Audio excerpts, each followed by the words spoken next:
Bab 881, Pergerakan Aneh dari Kerajaan Tyrannosaurus. Nama, Dunia Dewa dan Iblis. Penulis, Zichan Bao Zeng. Plus mematikan mengatur ulang. Kami menyerah. Berhenti menyerang. Kami menyerah. Batalion pertama baru saja menyerbu tembok yang rusak ketika mereka menemukan seseorang mengibarkan bendera putih. Di belakang utusan itu, berbagai komandan dan prajurit kota Evergreen menatap dengan takut ke arah prajurit yang menyerbu masuk. Utusan itu mendekati komandan batalion pertama dan menjelaskan, tidak perlu bertarung. Penguasa kota sudah melarikan diri, kita semua menyerah. Pasukan kota Evergreen dengan mudah dikalahkan seperti ini. Meskipun ada perekrutan selama bertahun-tahun, banyak dari mereka yang moralnya rendah, dan perlengkapan mereka di bawah standar. Jadi, mereka tidak punya cara untuk mengumpulkan semangat juang. Ketika penguasa kota menemukan malaikat maut Sao Yun serta senjata berbasis energi lainnya, dia segera mengemasi semua asetnya dan membawa 100 anggota pengawalnya untuk melarikan diri bersamanya. Tanpa seorang pemimpin, orang-orang lainnya tidak memiliki keinginan untuk bersumpah setia kepada Wei Mingqing, jadi mereka menyerah. Sao Yun mengumpat setelah mendengar ini, lari. Dasar bajingan, aku masih menantikan pertarungan yang seru. Namun, dia tetap membawa pasukannya untuk mulai mengambil alih. Di sisi lain, Han Qiong memimpin 4.500 prajurit saat mereka mendekati kota Greatwood. Pertahanan kota Greatwood memberikan perlawanan yang lebih kuat dibandingkan dengan Evergreen. Namun, di bawah serangan 20 peluncur meriam berat dan 20 reaper, mereka dengan mudah dihancurkan. Setelah mereka mengalahkan perlawanan dari Greatwood, Han Qiong dengan cepat mengambil alih dan mulai mendelegasikan pekerjaan. Sekitar 5.000 km dari 20 benteng, itu adalah lokasi kerajaan Tyrannosaurus, musuh bebuyutan wilayah awan. Para prajurit dino di kerajaan ini mengikuti garis evolusi Tyrannosaurus, memberi mereka kemampuan pertempuran jarak dekat yang menakutkan. Seorang prajurit Tyrannosaurus yang lemah memiliki kekuatan tipe 4,5 langkah. Ketika marah, mereka bahkan dapat membunuh jenderal dino kelas menengah dari kerajaan Stegosaurus. Pada saat yang sama, para ahli di kerajaan Tyrannosaurus merajalela. Sudah ada 7 ahli dengan kekuatan tipe 6, sedangkan kerajaan Stegosaurus hanya memiliki 1. Namun, sementara para prajurit Tyranno mendominasi dalam hal kekuatan, mereka memiliki kelemahan, yaitu jumlah mereka sedikit. Di seluruh kerajaan, paling banyak ada 300.000 warga. Yang lainnya adalah mereka suka membantai, dan jarang menangkap musuh. Sejauh ini, jumlah total budak paling banyak sekitar 600.000. Dibandingkan dengan ratusan ribu prajurit dari kerajaan Stegosaurus, mereka jauh lebih lemah. Karena jumlah mereka sedikit, setiap kali mereka menyerang 20 benteng, mereka tidak punya pilihan selain mundur saat kerugian mereka mencapai ambang batas tertentu. Untuk menghancurkan semua 20 benteng, itu akan membutuhkan seluruh kerajaan mereka, tetapi meskipun begitu, mereka tidak memiliki kemenangan yang pasti. Kebalikannya serupa bagi manusia di Cloud Region. Jika mereka berkeliaran terlalu jauh, mereka akan dibunuh oleh para elit kerajaan Tyrannosaurus. Para reaper memiliki kekuatan tempur yang benar-benar mencengangkan, tetapi dalam pertarungan 1 lawan 1, seorang dino warrior Tyrannosaurus tipe 6 akan menghancurkan reaper dalam 5 detik. Pada saat yang sama, malam hari tidak begitu menguntungkan bagi manusia. Bahkan dengan helm multiguna, para prajurit manusia tidak dapat dibandingkan dengan apa yang dapat mereka lakukan di siang hari. Awalnya, hanya ada sedikit manusia di kerajaan Tyrannosaurus, baik di hamparan hutan atau dataran yang luas. Saat ini, ada dino warrior Stegosaurus dengan lempengan tulang di sekujur tubuh mereka, dino warrior Pterosaurus dengan sayap, dino warrior Diplodocus yang besar, dino warrior Velociraptor yang kecil namun cepat, dan berbagai dino warrior yang semuanya berkumpul di kerajaan Tyrannosaurus. Selain mereka, ada juga berbagai cabang dan ras pengikut. Di antara mereka, bahkan ada beberapa orang ras bersayap. Silene dan ras bersayapnya bukan satu-satunya orang bersayap di sekitar. Di planet besar ini yang merupakan dunia ketiga, ada juga orang ras bersayap lainnya. Ada banyak gudang penyimpanan yang sedang dibangun, dan sejumlah besar makanan, buah-buahan kering, sayuran kering, dan sumber daya lainnya sedang diangkut masuk. Seluruh kerajaan Tyrannosaurus diubah menjadi kamp tentara yang besar. Setiap hari, akan ada sejumlah besar prajurit dino dan pengikut mereka yang bergegas, menambah seluruh pasukan. Di dalam pusat kerajaan, ada sebuah istana besar, dan sebuah singgasana berada di tengah ruangan. Singgasana itu disisipkan dengan 1 nukleus tipe 6, 10 nukleus tipe 5, dan rune yang tak terhitung jumlahnya mengamuk di atasnya. Di dua sisi singgasana, ada banyak jenderal dino kelas tinggi tingkat prajurit ilahi tipe 6. Jumlah totalnya mencapai lebih dari 100. Masing-masing dari mereka adalah raja dan penguasa faksi atau negara mereka sendiri. Namun, mereka duduk dengan tenang saat ini, tidak berani membuat keributan. Ini karena yang duduk di atas takhta saat ini adalah penguasa dunia ketiga, yang telah berada di balik layar selama ini, Kaisar Tyrannosaurus, seorang prajurit ilahi tipe 7 puncak. Kecuali lebih dari 2/3 jenderal dino kelas tinggi bekerja sama untuk menyerang Kaisar, salah satu dari mereka akan dengan mudah mati dalam satu serangan. Selain kekuatannya yang luar biasa, Kaisar Tyrannosaurus ini adalah satu dari 3 leluhur yang masih hidup dari perang besar sebelumnya, seseorang yang sangat dihormati. Seorang prajurit dino wanita dengan tubuh yang menggerahkan dan penampilan yang sopan melangkah maju, tubuhnya ditutupi sisik hijau. Dia memiliki ekor yang besar, dan cakarnya tajam. Dia melaporkan, Yang Mulia, saat ini kita memiliki 30% dari ukuran pasukan yang kita rencanakan, akan memakan waktu 6 bulan lagi agar pasukan lainnya tiba. Pergerakan pasukan merupakan pekerjaan yang sangat besar. Bahkan jika kecepatan para prajurit dino lebih cepat daripada manusia, di planet yang sangat besar ini, itu bukanlah hal yang mudah untuk dilakukan. Itu merupakan hal yang mengesankan bagi pasukan saat ini yang telah berkumpul di sini dengan tergesa-gesa, mencapai 30% dari total pasukan mereka. Dari bayangan kursi, sebuah suara yang mengesankan terdengar, Kubaoshi, berdasarkan beberapa kali kita telah bentrok dengan 20 benteng, apakah menurutmu pasukan kita saat ini cukup untuk melawan mereka? Prajurit Tyrannosaurus perempuan itu tampak berbinar saat memberikan sarannya, Yang Mulia, berdasarkan kekuatan kita saat ini, cukup untuk menyerbu 20 benteng. Namun, kita harus membayar harga yang mahal. Kita dapat memilih untuk menunggu sisa pasukan kita sambil mengirim pasukan bawahan terlebih dahulu untuk menguras kekuatan mereka. Jika semua pasukan kita terkumpul, tidak hanya akan mudah untuk menghancurkan 20 benteng, kita dapat menghancurkan ibu kota dalam satu serangan, dan merebut seluruh wilayah awan, melenyapkan pertahanan terakhir manusia. Membasmi pertahanan terakhir manusia selalu menjadi keinginan kerajaan Tyrannosaurus. Mereka pernah menerobos benteng pertama, namun, dalam pertempuran itu, seorang Raja Tyrannosaurus telah dibom hingga tewas dengan bom energi yang terkubur, tubuhnya hancur berkeping-keping. Selama ratusan tahun, pertempuran semacam ini telah berlangsung terus-menerus, dan kerajaan Tyrannosaurus belum berhasil memusnahkan manusia di wilayah awan. Suara dingin yang dipenuhi dengan niat membunuh terdengar sekali lagi, tidak. Sampaikan perintahku, kita harus menghancurkan 20 benteng, dengan cara apapun, dalam waktu sesingkat mungkin, dan aku ingin semua orang di sana terbunuh. Jika ada orang yang memiliki jejak emas padanya, tangkap dia dan bawa dia kepadaku. Jika dia masih hidup, aku ingin melihatnya. Jika dia sudah mati, aku ingin mayatnya. Siapapun yang berani menyembunyikannya dariku, aku akan membasmi seluruh klan mereka, apakah itu jelas? Ya, semua jenderal dino kelas atas yang hadir merasakan hawa dingin saat mereka menjawab. Setelah ancaman itu, datanglah dorongan, siapapun yang membawa orang dengan jejak emas kepadaku secara utuh, aku akan menghadiahinya seluruh kerajaan. Menangkapnya hidup-hidup, aku akan melakukan yang terbaik untuk mendorong orang itu ke alam tipe 7. Ketika jenderal dino kelas atas mendengar itu, mata mereka berbinar dan hati mereka dipenuhi dengan kegembiraan, kami bersedia mati untuk Yang Mulia. Seorang prajurit dewa tipe 7 berada di puncak kekuasaan di dunia ketiga ini. Selain dari 3 leluhur, tidak ada seorang pun yang telah mencapai prajurit dewa tipe 7. Semakin tinggi tingkatan, semakin sulit untuk menembus setiap alam baru. Seorang prajurit Tyranno tipe 3 mungkin dapat mengalahkan prajurit Stego tipe 4. Namun, sulit bagi prajurit Tyranno tipe 4 untuk mengalahkan prajurit Stego tipe 5. Seorang Tyranno warrior tipe 5 akan terbunuh dalam sedetik saja oleh Stego warrior tipe 6.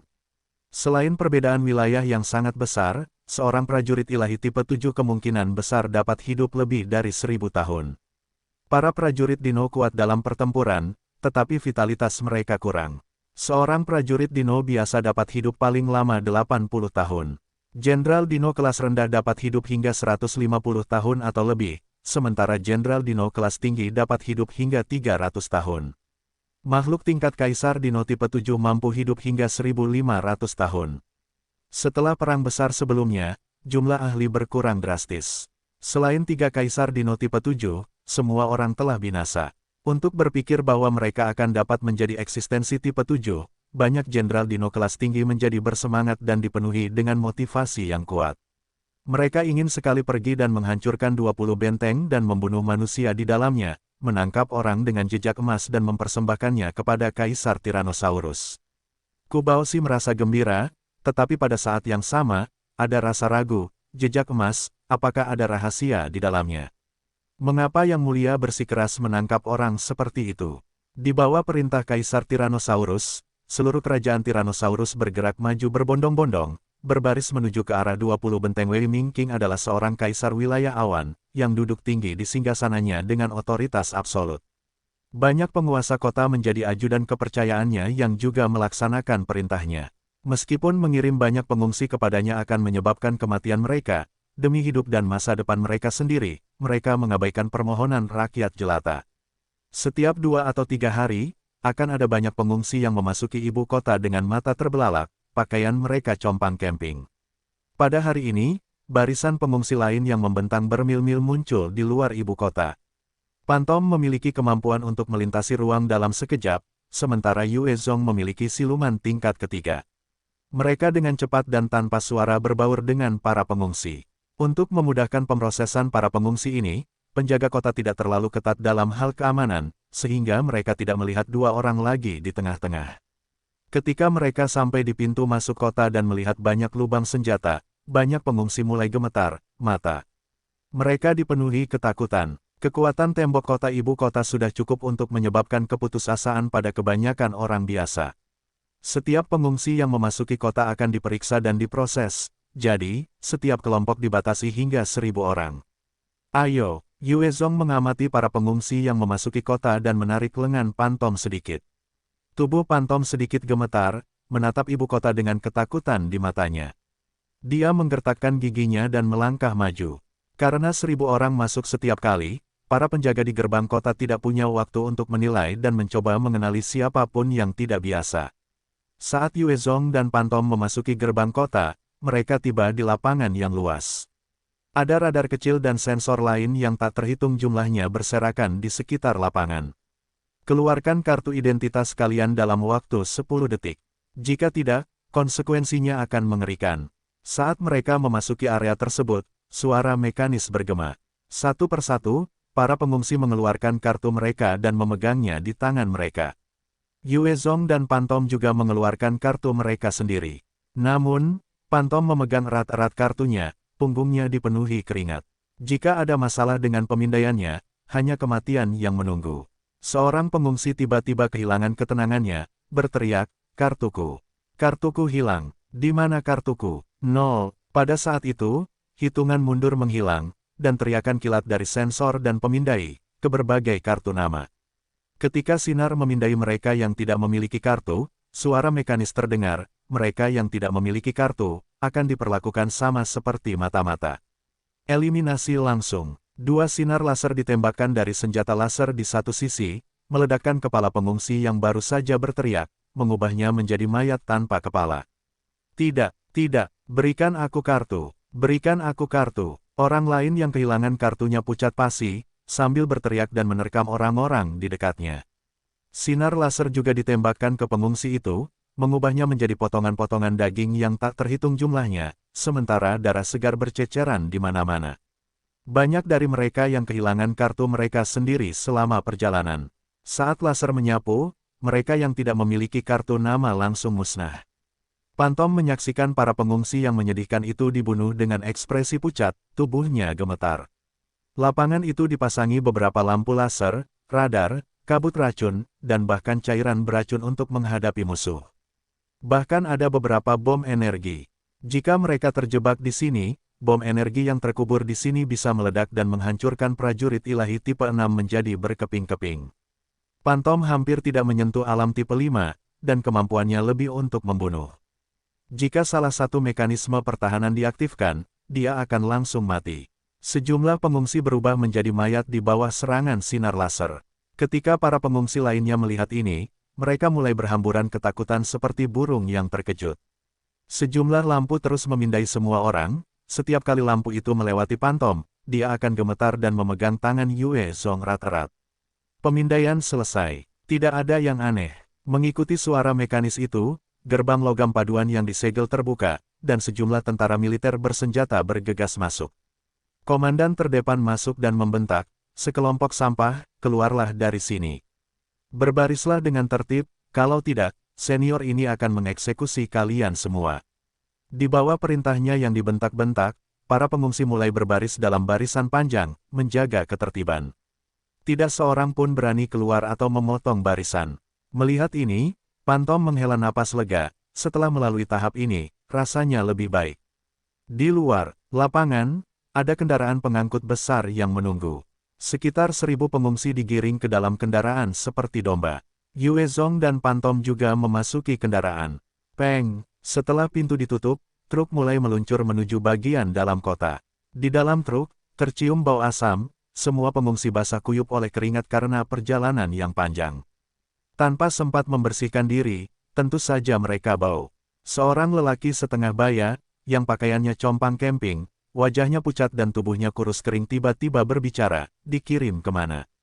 Seorang lelaki setengah baya lainnya yang tampak seperti tukang daging berbicara, "Ini ibu kota. Karena kami dikirim ke sini, kemungkinan besar kami akan dikirim ke kamp-kamp pengungsian di sekitarnya. Mungkin ada wabah penyakit, dan mereka kekurangan pekerja. Itu sebabnya mereka membawa kami ke sini. Kondisi kebersihan dan sanitasi para pengungsi dan orang miskin sangat buruk. Wabah penyakit akan terjadi di mana-mana sesekali. Pada saat itu, akan ada pengungsi yang dikirim dari daerah lain." Duduk di sudut, seorang pria parubaya yang sedikit takut berbicara dengan ekspresi pucat, "Kita semua akan mati. Kita semua akan mati. Aku tahu ini. Kita semua akan mati." Pria seperti tukang daging itu meraung, "Sialan, jika kau ingin mati, mati saja. Mengatakan hal-hal yang tidak menguntungkan seperti itu, apakah kau ingin dipukuli?" Pria parubaya yang pengecut itu terdiam, tubuhnya gemetar saat matanya bergerak cepat. Di dalam kendaraan, para pengungsi lainnya merasakan kegelisahan. Banyak dari mereka meringkuk, tidak mau berbicara. Beberapa mulai terisak pelan, sementara yang lain yang merupakan anggota keluarga dari mereka yang terbunuh di lapangan, menjadi kesal ketika mereka mengingat kejadian itu. Pria kekar itu tiba-tiba menyapa Yue Zong, "Hei saudara, bagaimana aku memanggilmu?" "Namaku Wu Heng." Di tengah suasana tegang dan suram itu, hanya Yue Zong yang masih tenang, lengannya memeluk Pantom. Hal ini menarik perhatian Wu Heng. Yue Zong menjawab singkat, "Yue Zong." Wu Heng terus bertanya, "Yue Zong, bagaimana menurutmu? Kemana mereka akan mengirim kita?" Yue Zong menjawab dengan acuh tak acuh, "Kita akan tahu saat kita sampai di sana." Wu Heng merasa seolah-olah dia telah memukul paku, matanya berkilat marah.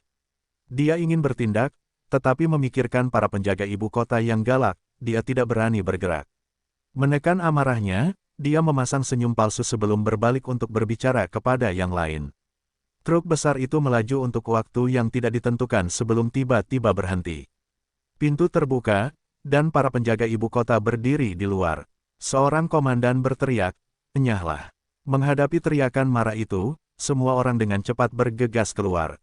Yue Zong segera mengamati sekelilingnya saat dia melangkah keluar. Sekarang, mereka berada di dalam kamp atau penjara besar, karena ada tembok tinggi sekitar 20 meter yang mengelilingi seluruh tempat itu. Di atas tembok, ada pagar listrik, dan seluruh tempat itu dipasangi peralatan pengawasan dan sensor gerak. Satu-satunya jalan keluar adalah tembok besar dan tebal, yang dipasangi senjata otomatis. Semua prajurit mengenakan rompi anti peluru, memegang senjata sinar, dan dilengkapi dengan helm multiguna. Mereka berpatroli sambil menatap tajam ke arah para penyintas.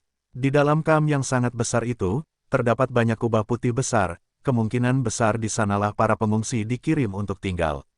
Seorang komandan menunjuk ke salah satu kubah dan berkata, "Kalian semua sampah, dengarkan baik-baik. Mulai hari ini dan seterusnya, kalian akan tinggal di sini. Kalian tidak boleh keluar, tidak seorang pun boleh membunuh atau membuat masalah bagi kami, kalau tidak, kami akan menghancurkan kepala kalian." merusak. Peralatan apapun juga akan berakibat kematian. Setelah itu, mereka digiring ke dalam kubah putih. Yue Zong menemukan bahwa bagian dalam kubah itu penuh dengan orang. Ia memperkirakan ada sekitar 500 orang di dalam tempat itu.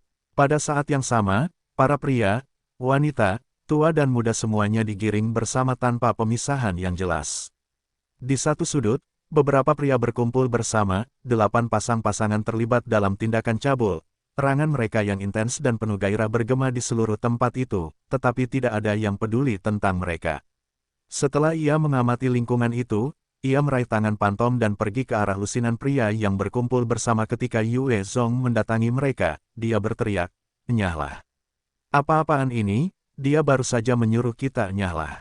Bodoh, apa kau ingin mati?" Petik 2. Orang-orang itu menatap Yue Zong seolah-olah dia adalah badut. Seorang pria berambut pirang dan bermata biru berdiri, menatap Yue Zong sekilas, sebelum meludahkan segumpal air liur ke lantai. Dia menunjuknya dan berkata dengan dingin, "Jilatlah, kalau tidak, aku akan mematahkan kakimu." Di sini, selama tidak ada yang mati, para penjaga tidak akan peduli. Jilatlah sampai bersih. Petik 2. Mereka mengelilinginya, mata mereka dipenuhi dengan kegembiraan. Di dalam kubah tertutup ini, mempermainkan wanita dan mempermalukan pria lain adalah hobi mereka. Mayoritas orang duduk dengan tenang dan mengabaikan apapun yang sedang terjadi. Mereka dipenuhi dengan ketakutan terhadap masa depan mereka sendiri, dan tidak peduli dengan orang lain. Bodoh, Yue Zong melesat maju, mengarahkan tinjunya ke wajah pria pirang itu. Dia mematahkan hidung lelaki malang itu, sebelum mencengkeramnya dan melemparkannya ke salah satu dinding. Maju, serang. Yang lainnya meraung marah dan menyerang Yue Zong. Yue Zong melesat ke tengah-tengah mereka, menggunakan berbagai keterampilan bertarung jarak dekatnya. Dengan fisiknya, dia mengalahkan mereka dengan mudah dan melumpuhkan kemampuan bertarung mereka untuk sementara. Melihat betapa kejamnya dia, pasangan yang terlibat dalam permainan mereka dengan cepat menjerit dan melesat ke satu sisi. Yue Zong kemudian menarik Pantom ke sudut, menembakkan belati ke kiri dan kanannya. Dia mengaktifkan bentuk ringan dari seni ketakutan dan mengirimkannya, membuat para pengungsi di dekatnya ketakutan. Tidak ada yang berani mendekat, dan seluruh tempat itu dibiarkan pribadi untuk Yue Zong dan Pantom. Dia kemudian menariknya saat mereka duduk, sebelum dia berbicara dengan lembut, "Dari kami ini, apakah kalian bisa membawaku ke ibu kota?" Ibu kota dibagi menjadi kota luar dan kota dalam. Kota luar memiliki tembok yang tinggi dan tebal, dengan pertahanan yang kuat. Kota dalam adalah lapisan lebih jauh di dalam, hanya memungkinkan klan yang lebih tinggi dan raja sendiri untuk tinggal.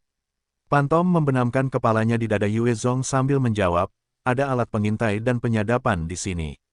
Yue Zong membungkuk ke arah lehernya yang putih dan berkata, "Tidak perlu khawatir, aku sudah mengendalikan peralatan elektronik di sini." Pantom merasakan sedikit geli, dan wajahnya memerah, membuatnya semakin menarik. "Oke. Selama kita bisa keluar dari kamp ini, aku bisa membawamu ke pusat kota." Namun, para ahli di dalam pusat kota sangat banyak, dan pertahanannya ketat. Selain itu, keamanannya jauh lebih ketat, dan kita mungkin tidak bisa menyelinap dengan mudah. Yue Zong menjawab, "Tidak masalah. Biarkan aku yang mengurus sisanya." Saat mereka sedang mendiskusikan detailnya, pintu kubah tiba-tiba terbanting terbuka lebar. Para prajurit melangkah masuk, saat seorang komandan berteriak, "Kalian semua sampah, keluarlah dari sini." Dengan teriakan seperti itu, para pengungsi yang baru saja masuk tidak punya pilihan selain keluar dari gedung. Para pengungsi berjalan keluar dan dituntun ke area tertutup yang luas. Yue Zong mengamati sekelilingnya, sebelum tiba-tiba mengerutkan kening. Dia menemukan bahwa ada sejumlah pesawat tempur meh, masing-masing setinggi sekitar 8 meter, terbuat dari logam paduan dan dipasangi berbagai meriam elektromagnetik. Di dalam Cloud Region, ada dua jenis pesawat tempur meh. Salah satunya adalah Reaper, dibuat dengan sejumlah besar sumber daya dan teknologi canggih. Yang lainnya adalah pesawat tempur meh biasa, mirip dengan RH-2 dari dunia kedua.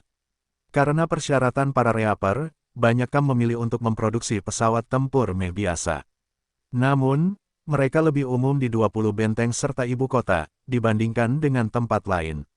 Ketika para pengungsi digiring menuju area tertutup, mereka melihat para pejuang Meh di sekitar dan merasakan kegelisahan yang semakin besar. Adapun para prajurit, mereka bergegas keluar dari tempat itu dan menutup pintu rapat-rapat. Tidak seorang pun boleh meninggalkan lapangan, siapapun yang melakukannya akan dieksekusi di tempat. Sebuah pengumuman yang menggembirakan terdengar di dalam area tersebut. Ketika mereka mendengar ini, para pengungsi tidak berani bergerak. Bagaimanapun, setiap prajurit itu adalah pembunuh berhati dingin. Sialan, jangan bilang padaku. Yue Zong berdiri di sana dan ketika dia melihat sekali lagi ke kerumunan besar orang, dia merasa kulit kepalanya mati rasa. Pada saat berikutnya, firasatnya menjadi kenyataan, saat suara dengungan keras mendekat ke arah mereka. Lebah penghisap darah, binatang buas sialan, apa yang harus kulakukan? Yue Zong melihat awan lebah dan jantungnya berdebar kencang. Bagi Yue Zong, seorang prajurit ilahi tipe 5, lebah-lebah ini bukanlah ancaman. Dia dapat dengan mudah menggunakan teknik apapun untuk mencegah mereka mendekat. Namun, puluhan ribu pengungsi ini akan menjadi mangsa mereka, menjadi mayat. Meskipun Yue Zong kejam dan kasar dalam metodenya, untuk membayangkan puluhan ribu orang sekarat di depannya, bahkan seseorang dengan hati dingin seperti dia akan goyah. Mereka adalah sesama manusia, bukan ternak. Lebah penghisap darah. Itu adalah lebah penghisap darah. Cepat melarikan diri. Kita sudah berakhir. Itu adalah lebah penghisap darah. Petik 2 petik 1. Di antara puluhan ribu orang, beberapa dari mereka dengan penglihatan yang baik telah melihat awan serangga. Wajah mereka pucat, karena mereka mencoba melarikan diri. Mendengar istilah, lebah penghisap darah, semua orang menjadi panik, karena mereka berhamburan, saling menyerbu satu sama lain. Apa yang harus kulakukan? Apakah aku harus menyelamatkan mereka?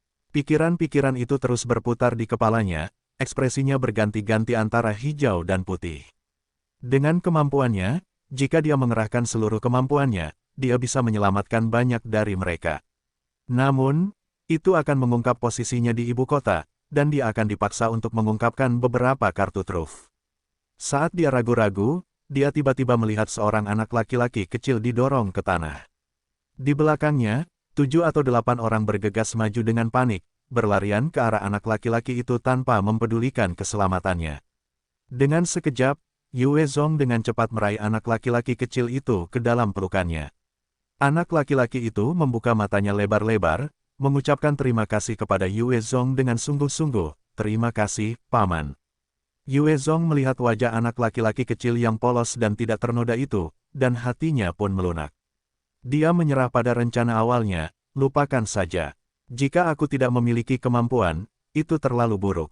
Sekarang setelah aku memiliki kekuatan, aku akan menyelamatkan mereka. Hantu itu mendatangi Yue Zong dan berkata, "Lebah-lebah itu ada di sini. Yue Zong, ayo cepat kabur." Yue Zong menjawab, "Tidak. Tujuan kita telah berubah. Aku ingin mengendalikan penjara ini, dan menyelamatkan orang-orang ini sebanyak mungkin." Pantom tampak tidak percaya, "Apa kau gila?" Meskipun Yue Zong adalah prajurit dewa tipe 5, menghadapi segerombolan lebah pencari darah, dia akan kesulitan untuk melindungi dirinya sendiri. Untuk memusnahkan seluruh kawanan itu, tidak akan cukup jika dia sendirian. Selain itu, pertahanan Kam itu sangat ketat. Pasukan itu bukanlah sesuatu yang bisa ditangani oleh prajurit dewa tipe 5 biasa. Yang terpenting adalah Pantom tidak menyangka Yue Zong adalah seseorang yang akan mengorbankan nyawanya sendiri demi sekelompok orang asing. "Aku tidak gila, aku hanya masih punya sedikit rasa kemanusiaan dalam diriku." Yue Zong mendesah, dan dengan jentikan tangannya, komputer genggam itu muncul di tangannya. Dia membukanya dan memerintahkan, "Kendalikan semua komputer di dalam fasilitas ini." Mata bayi berkilat dengan data, "Butuh waktu 3 menit lagi agar semua peralatan berada di bawah kendaliku." Yue Zong menunjuk ke arah 40 pejuang Mei itu dan bertanya, "Bagaimana dengan robot-robot itu?" Bayi menjawab, 5 detik. Yue Zong memerintahkan dengan cepat, "Kendalikan mereka segera. Perintahkan mereka untuk menerobos masuk ke salah satu kubah, dan bawa para pengungsi ke dalam." Dimengerti, mata bayi langsung bersinar dengan data. Setelah 5 detik, mata para pejuang Mei semuanya menyala, saat mereka dengan cepat menyerang kubah-kubah itu dan meninjunya hingga terbuka lebar.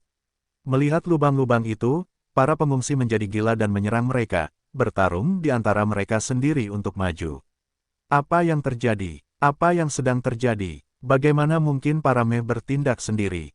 Apakah ada yang salah dengan komputer pusat? Di dalam pusat komando penjara, kepala penjara Wei Tian menyaksikan kejadian itu dan berteriak kaget dan marah. Ke-40 pesawat tempur itu berada langsung di bawah kendali komputer pusat, dengan autopilot. Dengan gerakan aneh seperti itu, jelaslah bahwa komputer pusat adalah masalahnya. Seorang petugas mendatangi Wei Tian dan melaporkan, kepala penjara. Teknisi telah tiba, mereka menemukan AI Super yang membobol komputer pusat kita. Gerakan aneh para pesawat tempur itu disebabkan oleh AI Super. Wajah Wei Tian berubah saat dia memberi perintah, segera putuskan aliran listrik ke semua unit otomatis. Matikan komputer pusat, putuskan aliran listrik ke reaktor juga. Dimengerti, prajurit itu segera pergi saat menerima perintah itu. Meskipun tidak ada AI Super seperti bayi di wilayah awan, leluhur mereka telah bertemu dengan para ahli yang memiliki kemampuan serupa, jadi mereka tahu cara untuk melawannya. Wei Tian dan yang lainnya belum pernah bertemu AI Super sebelumnya, namun, sekarang setelah mereka bertemu satu, mereka tidak kehilangan ketenangan. Mata Wei Tian berkilat dengan tatapan dingin saat dia menunjuk ke kubah-kubah besar, sampaikan perintahku, hancurkan gudang-gudang itu. Sejumlah sinar elektromagnetik ditembakkan ke kubah-kubah itu, menyebabkan lubang-lubang besar. Yue Zong melihat sinar elektromagnetik itu dan mengutuk keras, binatang buas. Di langit, segerombolan lebah penghisap darah menukik turun, menuju orang-orang di bawah. Selamatkan aku, selamatkan aku. Seorang pria berlari dengan panik, saat kawanan lebah menyelimuti dirinya. Ia segera diselimuti oleh lapisan lebah hitam yang bergerak, saat ia berteriak ketakutan. Banyak pengungsi lain juga diselimuti oleh kawanan lebah, saat mereka berteriak dan berjuang di tanah. Setelah beberapa detik, mereka berhenti meronta, sementara lebah-lebah itu terbang, meninggalkan mayat-mayat yang kurus. Kering, awan hitam itu seperti wabah, kemanapun mereka pergi, akan ada jeritan dan kematian. Yue Zong berdiri bersama para pengungsi lainnya, berpura-pura tidak berdaya juga. Ia mungkin seorang prajurit dewa tipe 5, tetapi berhadapan dengan sejuta lebah, ia hanya bisa mencoba untuk menyelamatkan dirinya sendiri. Selamatkan aku, ah! Seorang wanita dengan pakaian compang camping berlari ke arah Yue Zong. Ia baru saja berlari beberapa langkah ketika kawanan lebah itu menyerbunya, menjatuhkannya ke tanah. Ia berjuang beberapa saat sebelum kedutannya berhenti. Sial, Wei Mingqing, sipir, kalian bajingan. Yue Zong menatap mayat wanita yang jatuh hanya 20 meter dariku.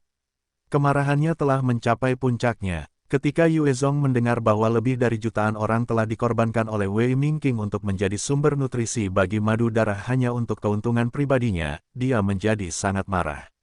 Namun, saat ini, dia menyaksikan para pengungsi yang tak berdaya ini mati di depannya. Adegan seperti neraka ini benar-benar melewati batasnya.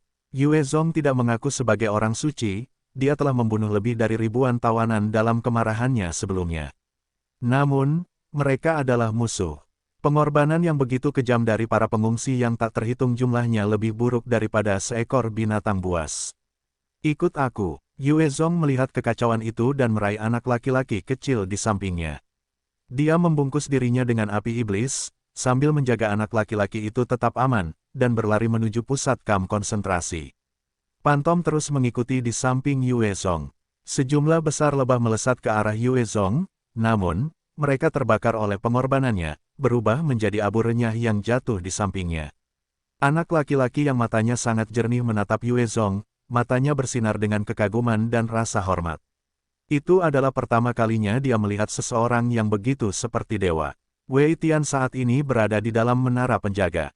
Dia melihat Yue Zong bergegas ke arah mereka dan memerintahkan dengan keras, orang itu yang terbakar. Dia adalah prajurit ilahi, setidaknya tipe 3. Serang dia, bunuh dia. Penutupan komputer pusat berarti bahwa sebagian besar pertahanan di penjara tidak berfungsi. Senjata otomatis, sensor, radar, sistem penargetan semuanya sudah usang. Para prajurit hanya bisa mengandalkan mata telanjang mereka. Meski begitu, sebagian besar dari 400 prajurit manusia di penjara tidak terpengaruh. Dengan setelan pertempuran tipe 3, senjata sinar, dan bahkan meriam elektromagnetik di pos mereka mulai menembaki Yue Zong dan Pantom. Sejumlah laser dan sinar elektromagnetik ditembakkan ke Yue Zong. Setelah kehilangan kendali dari komputer pusat, akurasi prajurit manusia menurun. Mereka tidak dapat mencapai akurasi 100% dalam jarak 300 meter. Namun, hujan tembakan masih terbukti menjadi ancaman bagi Yue Zong. Dengan jentikan tangannya, Yue Zong mengeluarkan perisai pengubah energi. Tubuhnya berkedip-kedip terus-menerus seperti hantu saat ia menghindari berbagai sinar. Ketika ia tidak dapat sepenuhnya menghindari satu atau dua tembakan, perisai itu dapat menangkisnya. Setelah 5 detik, ia muncul di dekat benteng penjara. Ia menjentikkan tangannya dan mengeluarkan bom energi, melemparkannya ke dalam kastil. Tidak, ketika puluhan prajurit yang menjaga benteng melihat bom itu, mata mereka berkilat putus asa saat mereka berteriak ketakutan. Hong! Setelah ledakan keras, ledakan hebat mengguncang bangunan, langsung meledakkan 3 prajurit hingga tewas. Di sisi lain, Pantom melesat, melemparkan banyak bom ke dalam kastil, meledakkan berbagai prajurit.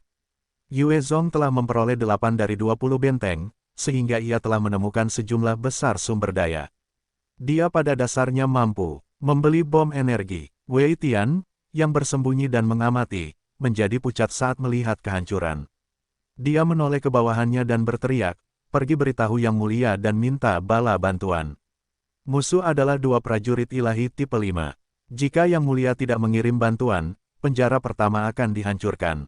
"Cepat!" "Ya!" tanda seru. Kepala sipir. Petugas itu bergegas keluar dengan cepat, berbicara kepada bawahannya sendiri. Segera setelah itu, 12 prajurit melompat ke sepeda motor mereka yang ditingkatkan dan meraung ke arah ibu kota. Ulur waktu. Sebelum bala bantuan datang, kita harus menghalangi kedua bajingan itu. Jika mereka menerobos masuk ke kota, mereka akan memicu pemberontakan di antara mereka yang tidak berniat baik. Setelah Wei Tian memberi perintah, dia berjalan menuju bagian terdalam penjara. Wei Tian hanyalah seorang ahli tipe 4, dan setelah mengenakan setelan perang tipe 4, dengan peningkatan, secara teknis dia bisa berada di level 5. Namun, karena dia mengandalkan sumber kekuatan eksternal, dia masih jauh dari sebanding dengan prajurit dewa tipe 5 yang sebenarnya. Jika dia tidak berhati-hati, dia bisa dengan mudah dibunuh. Dia tidak mau mati di sini. Ketika perwira itu memimpin belasan bawahannya sekitar 1 kilometer dari penjara, mereka menembakkan suar sinyal ke langit. Saat cahaya terang itu menyala, suar itu membubung lebih dari 100 meter sebelum meledak dalam cahaya merah terang, diikuti oleh gemuruh yang hebat. Di dalam ibu kota, 20.000 penjaga kota sedang mengamati 12 suar di langit, mata mereka menyipit, penjara 1 sedang diserang. Bajingan-bajingan itu benar-benar berani menyerang penjara 1, mereka pasti sudah lelah hidup. Wajah Wei Ye tiba-tiba berubah saat dia membentak, "Tidak bagus. Jika penjara 1 tidak menggunakan komputer pusat untuk mengirim pesan, ini pasti berarti musuh memiliki AI yang kuat. Tidak bagus, kita pasti tidak boleh membiarkan mereka berhasil. Jika tidak, setengah dari kota kita pasti akan jatuh." "Li Jing, kemarilah." Seorang jenderal kekar seperti beruang datang, mengenakan setelan pertempuran tipe 5 saat dia memberi hormat, "Komandan." Wei Tian membentak, "Bawa 2.000 penjaga kota bersamamu segera dan pergi ke penjara 1. Kamu harus mengalahkan musuh di sana tanpa ampun." Li Jing menjawab dengan hormat dan pergi, "Iya." Tak lama kemudian, satuan pasukan penjaga kota yang beranggotakan 2.000 orang, masing-masing mengenakan setelan perang dan bersenjata lengkap menyerbu keluar kota, menuju ke arah penjara 1. Di dalam ibu kota, ada banyak mata lain yang melihat suar itu. Di dalam villa mewah, di mana peralatan pengawasan dan penginderaan langka, ada 4 pria parubaya dan 30 pengawal kekar berdiri dan mengamati dari kejauhan. 4 pria parubaya yang duduk adalah kepala klan dari 4 klan terkuat di ibu kota, di bawah kaisar. Kepala keluarga Dou, Dou Meng, sedikit mengernyit saat berbicara, "Itu sinyal mara bahaya dari penjara 1. Mengapa mereka menembakkannya? Bagaimana mungkin mereka tidak menggunakan komputer pusat untuk memberi sinyal bantuan? Apakah Wei Tian akan membuat kesalahan bodoh seperti itu?" Zhao Seng, kepala keluarga Zhao mencoba menilai, Wei Tian adalah salah satu orang paling berbakat di keluarga Wei. Dia pasti tidak akan melakukan kesalahan seperti itu. Kalau aku tidak salah, dia mungkin sudah terdesak ke tepi jurang. Orang-orang yang menyerang penjara itu kemungkinan besar adalah seseorang yang memiliki AI super atau semacam kemampuan untuk mengendalikan mesin dan peralatan di dalamnya. Selain itu, mereka kemungkinan besar juga memiliki ahli tipe 5. "Lu Yi, Kepala keluarga Lu, tampak berbinar, atau kemampuan untuk mengendalikan peralatan. Bukankah itu yang sangat kita butuhkan saat ini? Apa yang harus kita lakukan? Kepala keluarga Chen Mu, berbicara. Perlahan, kirim beberapa ahli untuk menyambutnya. Dia harus diundang ke sini, kalau tidak, rencana kita harus ditunda lagi. Waktu kita hampir habis. Wei Mingqing yang gila itu sudah gila. Jika dia bertindak melawan kita semua akan mati tanpa tempat pemakaman. Pikiran penerjemah. Translation Nation. Rilis per minggu pada 9 berkat dukungan Patreon. Jadwal rilis sebagai berikut. Senin, Jumat, Sabtu, Minggu, 10 AM dan tunjukkan dukungan Anda. Nilai kualitas terjemahan. Pilih dengan batu kekuatan. Tinggalkan komentar karena saya akan mencoba membaca dan mengatasi masalah apapun. Kunjungi patreon.com/kun untuk memeriksa tujuan dan hadiah. Kunjungi kunlong.bandcamp.com untuk memeriksa musik saya. Ikuti saya di instagram.com/ciakunlong untuk memeriksa hal-hal konyol lainnya yang saya lakukan. Chen Mu selesai berbicara, dan semua orang terdiam. Wei Mingqing telah membantai lebih dari 1 juta orang tanpa alasan yang jelas. Orang yang kejam dan tiran seperti itu telah benar-benar membuat semua orang di dalam kota ketakutan. Lebih jauh lagi, dia telah membasmi klan-klan yang menentang posisinya tanpa ampun. Meskipun hal ini telah mengejutkan seluruh klan, menyebabkan mereka tidak berbicara karena takut, secara diam-diam, banyak dari mereka yang dipenuhi dengan rasa takut dan kebencian. Mereka tidak yakin apakah mereka akan menjadi sasaran berikutnya. Arus bawah kudeta sudah mulai terjadi di dalam ibu kota. Jika bukan karena kekuatan besar di bawah komando Wei Mingqing, pemberontakan pasti sudah terjadi sejak lama. Do Meng melanjutkan dengan sungguh-sungguh, ayo kita selamatkan dia. Kita harus menarik orang itu ke pihak kita. Jika kita dapat mengendalikannya, keberhasilan kita dalam menghancurkan pusat kota akan meningkat sebesar 30%. 3 kepala klan yang tersisa saling bertukar pandang, mata mereka bersinar dengan tekad saat mereka mengangguk setuju. Setelah 4 kepala klan membuat keputusan, 1 unit kecil yang terdiri dari 30 ahli berlari ke arah penjara 1. Aku menyerah. Jangan bunuh aku. Aku menyerah. Petik 2. Petik 2. Di dalam penjara 1, sejumlah sipir mengangkat tangan mereka untuk menyerah, menatap Yue Zong dan Pantom dengan ketakutan saat mereka berjalan keluar dengan patuh. Bagaimanapun juga, mereka semua manusia, dan takut mati. Ketika Yue Zong dan Pantom membunuh lebih dari setengah sipir di penjara 1, itu langsung menghancurkan moral mereka. Yue Zong mengarahkan pistol dengan dingin ke kepala salah satu sipir dan berbicara dengan dingin, di mana komputer pusat. Sipir ragu sejenak. Lokasi komputer pusat dirahasiakan, jika dia mengungkapkannya, itu berarti pengkhianatannya terhadap Wei Mingqing. Sebuah sinar elektromagnetik tunggal langsung menembus kepalanya, menyebabkan materi putih dan merah keluar dari lubang. Melihat pemandangan yang begitu kejam, bocah lelaki yang berdiri diam di sebelah kiri Yue Zong sedikit gemetar. Wajahnya menjadi pucat, tetapi dia tidak muntah. Para pengungsi datang dari jauh, dan karena banyaknya kematian di sepanjang jalan, bocah lelaki itu sudah mati rasa. Setelah membunuh sipir itu, Yue Zong mengarahkan senjata elektromagnetiknya ke sipir lain dan berteriak, "Lokasi." Sipir itu begitu ketakutan hingga dia mengompol, saat dia langsung berteriak, "Jalani terowongan ini, 50 meter lagi, lalu turun ke bawah sejauh 30 meter lagi, kamu akan melihat komputer pusat. Jangan bunuh aku, tolong jangan bunuh aku, lebih baik berharap bahwa kamu mengatakan yang sebenarnya, jika tidak, hanya kematian yang akan menunggu." Yue Zong menatap sipir itu dengan dingin, sebelum meninggalkan bocah lelaki itu dan White Bones di belakang.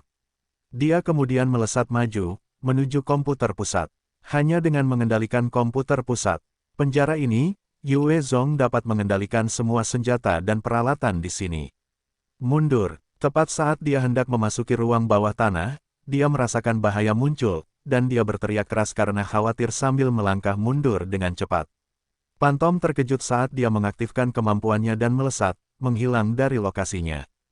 Hong, dengan ledakan keras, seluruh pintu masuk ruang bawah tanah meledak, mengirimkan gelombang kejut yang kuat yang mengepul ke arah Yue Zong. Kecepatan mundur Yue Zong cepat, dan dia mampu keluar dari epicentrum. Namun, Ada beberapa pecahan peluru yang melesat ke arahnya. Sebagai tanggapan, dia menamparkan dengan tangannya, menjatuhkannya. Setelah debu mengendap, ekspresi Yue Zong berubah buruk saat dia menemukan puing-puing yang menghalangi pintu masuk. Dengan kemampuannya saat ini, akan butuh waktu lama untuk membersihkan puing-puing. Yue Zong mengamati terowongan dan sedikit mengernyit, sepertinya ada beberapa orang cerdas. Hong, Hong, tepat pada saat ini, ada ledakan yang mengguncang bumi di suatu tempat di penjara pertama. Ledakan dahsyat itu menjalar keluar, menerbangkan banyak benda, mengguncang seluruh tempat itu.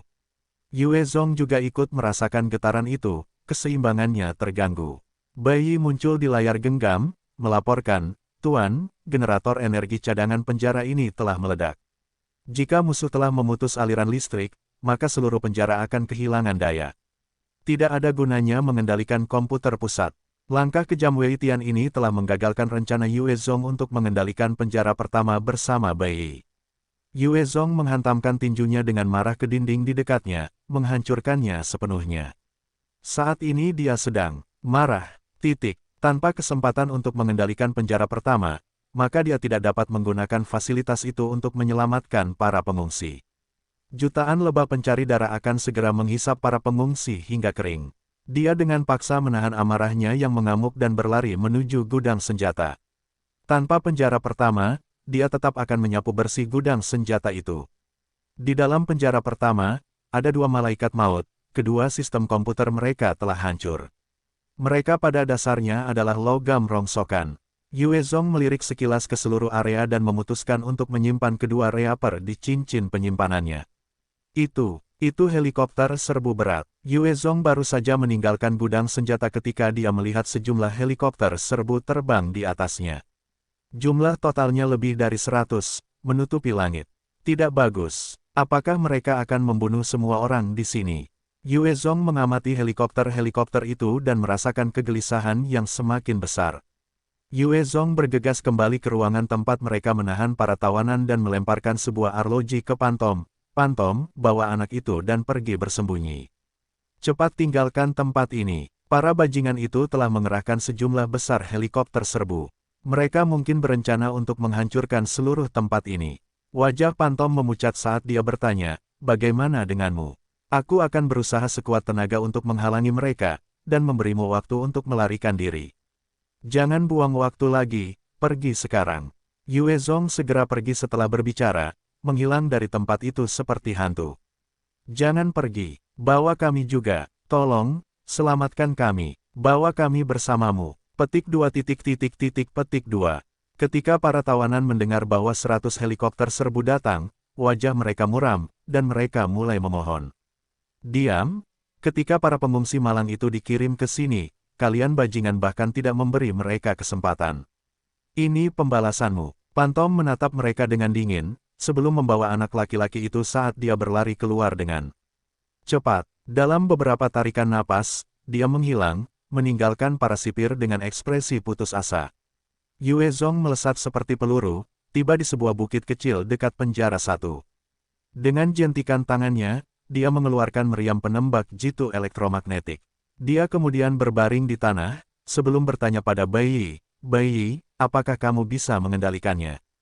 Jika Bai Yi bisa merebut kendali atas 100-an helikopter serbu, maka kekuatan militer Yue Zong akan kembali meningkat pesat. Bai Yi menghancurkan mimpinya, tidak mungkin. Musuh telah menghancurkan sistem komputer dan beralih ke manual.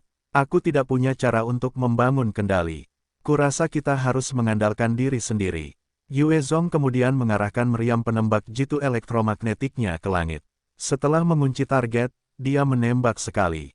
Sinar elektromagnetik melesat keluar, menghantam mesin rotor, langsung menghancurkannya. Saat mesin mati, helikopter kehilangan kendali dan mulai bergoyang di langit. Ketika helikopter itu mendarat di tanah, helikopter itu meledak dengan suara keras. Daerah di sekitarnya terbakar, jelas ada bom energi mengerikan yang diangkut di dalamnya. Setelah menghancurkan satu helikopter dengan satu tembakan, Yue Zong menarik perhatian helikopter lain seolah-olah dia telah menabrak sarang lebah, karena 30 dari mereka segera mengubah arah ke arahnya. Beberapa sinar elektromagnetik mulai menembaki Yue Zong. Karena mereka menonaktifkan komputer pusat mereka, akurasi semua prajurit menurun. Namun, dengan daya tembak mereka yang unggul, itu sudah cukup untuk menekan Yue Zong, memaksanya untuk terus menghindar. 69 helikopter serbu berat yang tersisa terus menuju ke arah penjara. Di kamp penjara satu dinding tiba-tiba meledak, saat Wu Heng yang seperti tukang daging berjalan keluar dengan pakaian compang camping, matanya merah. Sejumlah besar lebah penghisap darah terbang ke arah Wu Heng, namun, saat mereka mendekat, mereka akan diselimuti oleh kekuatan misterius. Tubuh mereka kemudian dihancurkan oleh kekuatan yang tak terlihat itu, saat sari-sarinya diperas keluar. Wu Heng tertawa terbahak-bahak, hahaha. Aku telah bangkit sebagai prajurit dewa tipe 5. Aku tak terkalahkan, haha. Dunia adalah milikku sekarang. Nada suaranya yang arogan dan tak terkendali telah mengguncang Pantom yang sedang melarikan diri. Saat dia melarikan diri, dia berbalik untuk melirik Wu Heng, matanya berkedip karena terkejut, prajurit dewa tipe 5. Bagaimana dia bisa bangkit sebagai salah satunya? Selama perjalanan ke penjara, Pantom telah menilai Wu Heng dan tidak menemukan apapun tentangnya. Melihatnya tiba-tiba menjadi prajurit dewa tipe 5, hatinya penuh dengan keterkejutan. Meski begitu, dia terus melarikan diri dengan panik. Dia sangat jelas tentang kekuatan destruktif yang dibawa helikopter serbu berat itu. Bahkan prajurit ilahi tipe 5 tidak akan mampu bertahan di zona ledakan seperti itu. Di tengah tawa gila Wu Heng, armada helikopter serbu berat tiba di atas penjara 1. Saat mereka memasuki wilayah udara di atas penjara 1, helikopter serbu berat mulai melepaskan semua bom energi mereka. Hong, hong, hong, di tengah ledakan yang menghancurkan, seluruh penjara dibombardir oleh bom energi yang tak terhitung jumlahnya.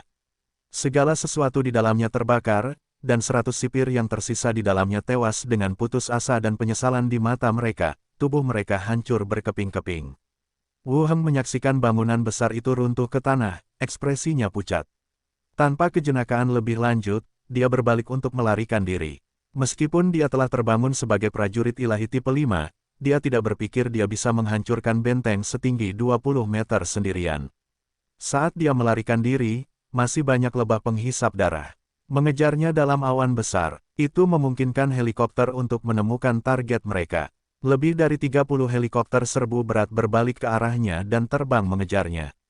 Sejumlah sinar elektromagnetik ditembakkan seperti hujan, menembaki Wu Heng. Wu Heng mungkin telah terbangun sebagai prajurit ilahi tipe 5, tetapi pengalaman tempurnya sangat kurang. Kemampuan manipulasi udara yang telah dikembangkannya tidak dapat mencapai potensi maksimalnya. Dengan sinar elektromagnetik yang padat, satu sinar menghantam bahu kanannya, meledakkannya seketika. Segerombolan lebah pencari darah segera menyerbu, menyedot seluruh lengan kanannya hingga kering. Wu Heng jatuh 2 kali di tanah sebelum dia berlutut dan bersujud, memohon dengan keras, sakit. Tidak, tolong jangan bunuh aku, tolong, aku bersedia melayani kalian dengan seluruh hidupku, tolong ampuni aku. Sebagai tanggapan, Wu Heng dihujani dengan banyak sinar laser, langsung mencabik-cabiknya. Pada saat yang sama, mereka terbang dan melepaskan sejumlah bom energi. Saat bom energi mendarat, mereka meledak dengan kekuatan yang sangat besar, melahap semua yang ada di sekitarnya, termasuk mayat Wu Heng. Perintah para pilot adalah untuk membasmi semua kehidupan di penjara pertama.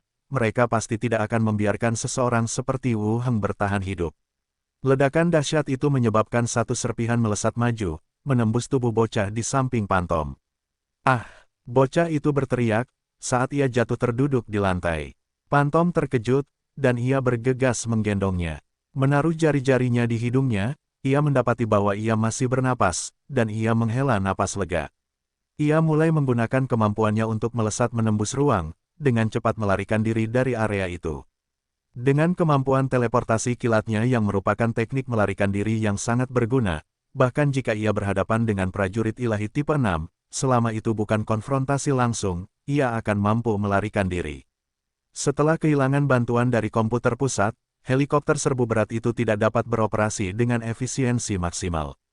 Mereka tidak menemukan Pantom yang melarikan diri, sebaliknya, terus fokus pada penghancuran penjara pertama sesuai perintah. Hong, hong, hong, tanpa ada yang menghentikan mereka, seluruh penjara pertama berubah menjadi tanah yang terbakar, karena ledakan mengguncang tempat itu berulang kali, menghancurkan berbagai bangunan menjadi berkeping-keping. Setelah serangkaian serangan api, helikopter serbu berat di udara melepaskan satu tembakan napalm lagi. Api yang berkobar itu menyala, menutupi seluruh tempat dengan cepat, tidak menyisakan sedikit pun peluang untuk bertahan hidup.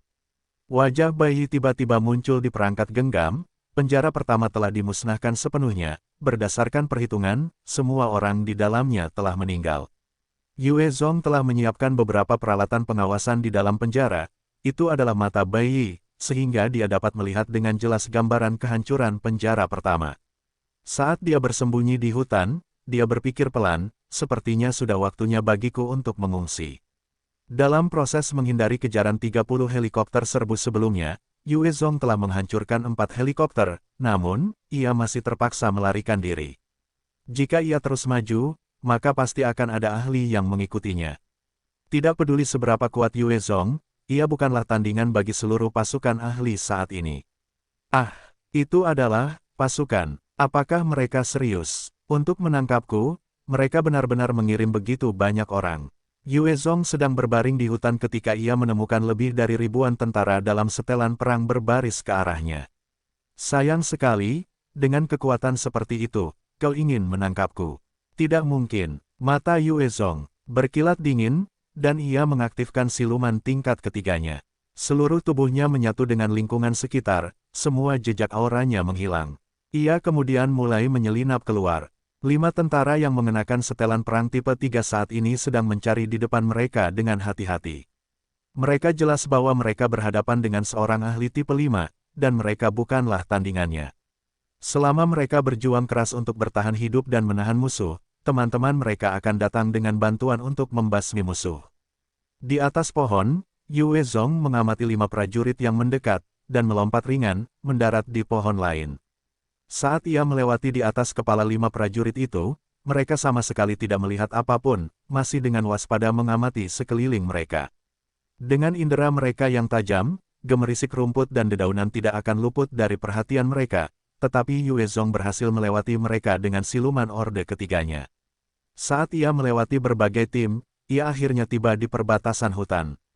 Di tepi hutan, Yue Zong melihat satu regu kecil yang terdiri dari 30 orang, semuanya mengenakan setelan tempur tipe 4, mengenakan helm, berbaring tengkurap di tanah. Salah satu dari mereka bertanya dengan lembut, "Kapten, musuh telah mengerahkan 2.000 orang untuk mencari di gunung, bagaimana kita bisa menemukan target di hadapan mereka?" Mendengar suara ini, Yue Zong bersiap untuk pergi, tetapi dia tetap berada di balik sebuah batu besar untuk menguping. Pria lain menjawab, "Penguasa klan tidak menyangka si anjing gila Wei Mingqing akan bereaksi secepat itu. Mereka benar-benar mengirim 100 pejuang desolator untuk membasmi seluruh penjara satu. Tidak hanya itu, dia bahkan mengirim 2.000 orang untuk mencari di gunung. Ini bukan kekuatan yang bisa kita lawan. Kita menunggu beberapa saat lagi, lalu kita mencari. Jika tidak memungkinkan, kita akan segera mundur. Kita tidak bisa menyia-nyiakan nyawa saudara-saudara kita di sini." Sang kapten kemudian memerintahkan dengan sungguh-sungguh, "Semuanya, menyebar. Cari 100 meter lebih jauh. Jika tidak ada tanda-tanda, kita akan segera mundur. Para penjaga kota pemakan manusia itu akan segera mencapai lokasi kita." Tanpa suara, Yue Zong tiba-tiba muncul, tangan kanannya meraih sang kapten sebelum dia melompat mundur dengan senjata elektromagnetiknya yang diletakkan di kepala sang kapten. "Tidak perlu mencari lagi. Kurasa akulah orang yang kalian cari. Katakan, siapa kalian?" "Kapten." Melihat Yue Zong tiba-tiba menangkap kapten mereka, 29 prajurit yang tersisa semuanya terkejut saat mereka bergegas mengeluarkan senjata mereka. "Berhenti, jangan bergerak." Sang kapten mampu menyesuaikan kembali emosinya, mengatasi keterkejutan awal karena ditangkap oleh Yue Zong, dan dengan cepat membentak perintah kepada bawahannya dengan nada rendah. Dimarahi oleh kapten mereka, semua prajurit menurunkan senjata mereka, menatap Yue Zong dengan waspada. Sang kapten berbicara tanpa rasa takut, "Apa kabar, adik kecil? Namaku Zongbu, bolehkah aku bertanya namamu?" Yue Zong menjawab tanpa ekspresi, "Namaku Yue Zong. Aku telah membobol penjara satu, dan sekarang sedang dikejar." Zongbu melambaikan tangannya, dan seorang prajurit dengan cepat maju untuk memberikan komputer genggam kepada Yue Zong. "Jadi, ini adik kecil Yue Zong. Kalau tebakanku tidak salah, kamu adalah seseorang yang memiliki AI super atau kamu memiliki kemampuan untuk memanipulasi komputer dan peralatan." Kami harap kamu dapat membuktikannya.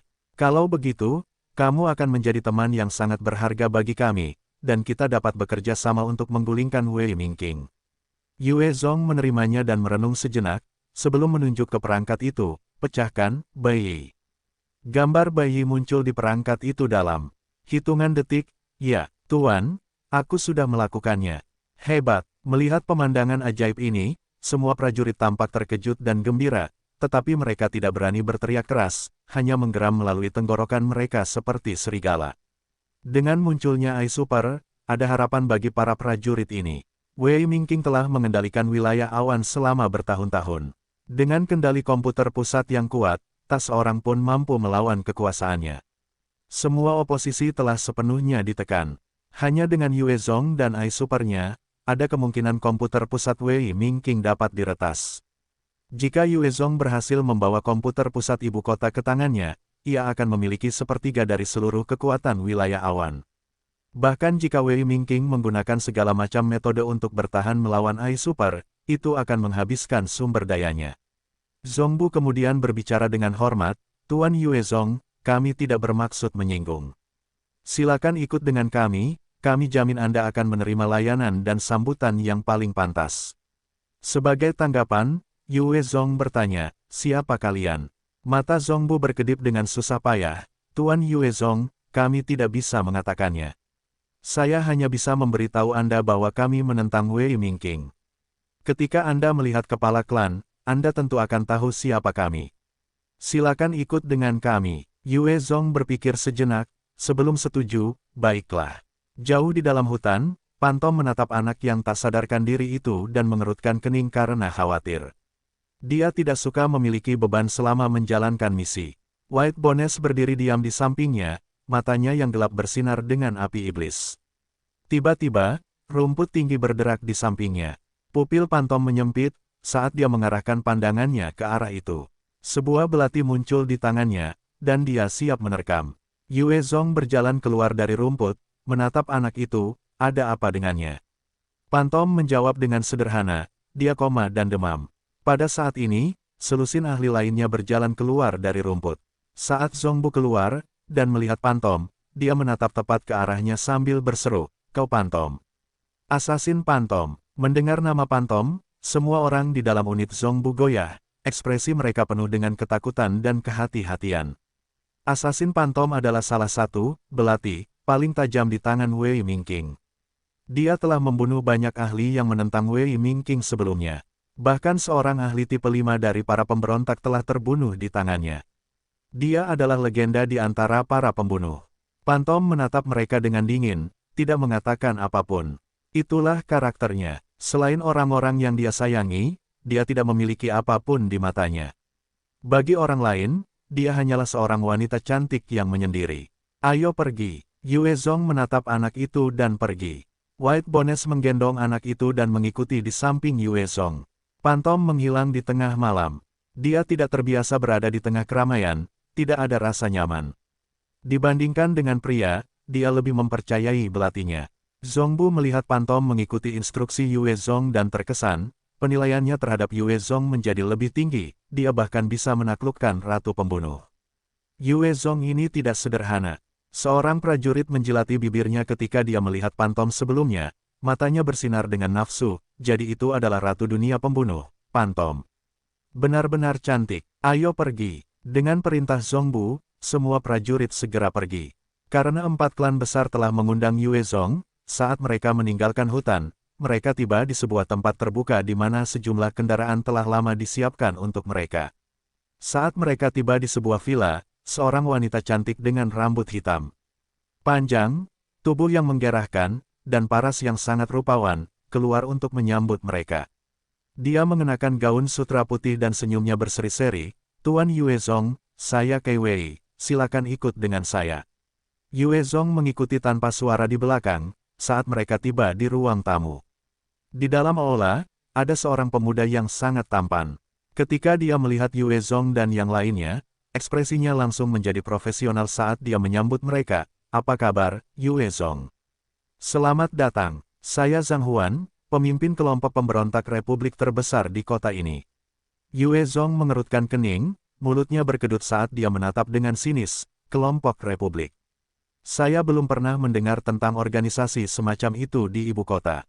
Jika kalian tidak tulus, lupakan saja. Menyembunyikan kepala sambil mengirim ekor, saya tidak tertarik bekerja sama dengan bajingan seperti itu. Setelah itu, Yue Zong langsung berbalik untuk pergi. Wajah Zhang Hui memucat saat dia berteriak, "Tunggu. Tuan Yue Zong, tolong tetap di belakang, kita bisa membicarakan ini." Kita bisa membicarakan ini. 20 pengawal yang tampak terampil berdiri di depan pintu dan bergerak cepat untuk menghalangi jalannya. Yue Zong memperhatikan 20 pengawal itu, tatapannya menjadi sangat dingin. Niat membunuh yang kuat terpancar darinya saat dia berkata, "Apakah kalian semua mencari kematian?" Ke-20 pengawal itu benar-benar ketakutan oleh niat membunuh yang menindas itu, dan ekspresi mereka memancarkan ketakutan. Namun, mereka menggertakkan gigi dan tetap di tempat mereka berada. Yue Zong menjaga tatapannya tetap datar, saat dia berbicara dengan dingin, "Baiklah, karena kau ingin mati, biarkan aku mengantarmu pergi." Di wilayahnya saat ini, membunuh 20 prajurit ilahi tipe 3 adalah hal yang mudah. Sebuah suara keriput bergema dari samping, saat 4 pria parubaya melangkah keluar. "Berhenti, Yue Zong. Kami tulus bekerja sama denganmu untuk membasmi Wei Mingqing." Yue Zong menoleh ke arah mereka dan berbicara dengan wajah tanpa ekspresi, "Kalian akhirnya memutuskan untuk keluar. 4 tuan klan yang hebat." Dia telah mengetahui dari laporan Pantom tentang pembagian kekuasaan dan faksi-faksi di dalam ibu kota. Sebuah faksi yang dapat mengeluarkannya tanpa suara dari penjara pertama jelas hanya pekerjaan dari 4 klan terbesar. Faksi lainnya tidak dapat menarik keluar 30 ahli tipe 4 hanya untuk mengawal Yue Zong. Dou Meng mengulurkan tangannya, bermaksud menjabat tangannya. "Halo, Yue Zong. Saya Dou Meng dari klan Dou. Mereka adalah Zhao Seng dari klan Zhao, Lu Yi dari klan Lu, dan Chen Mu dari klan Chen. Masalah ini serius, mohon maafkan kami karena ini menyangkut hidup dan mati klan kami. Kami harus berhati-hati. Kami mohon maaf atas perilaku Anda sebelumnya." Yue Zong pergi untuk duduk di sofa dan menatap mereka. "Saya bisa mengerti. Tetapi saya sangat berharap ini adalah kerja sama yang sedang kita bicarakan. Saya tidak punya kebiasaan menjadi pion orang lain."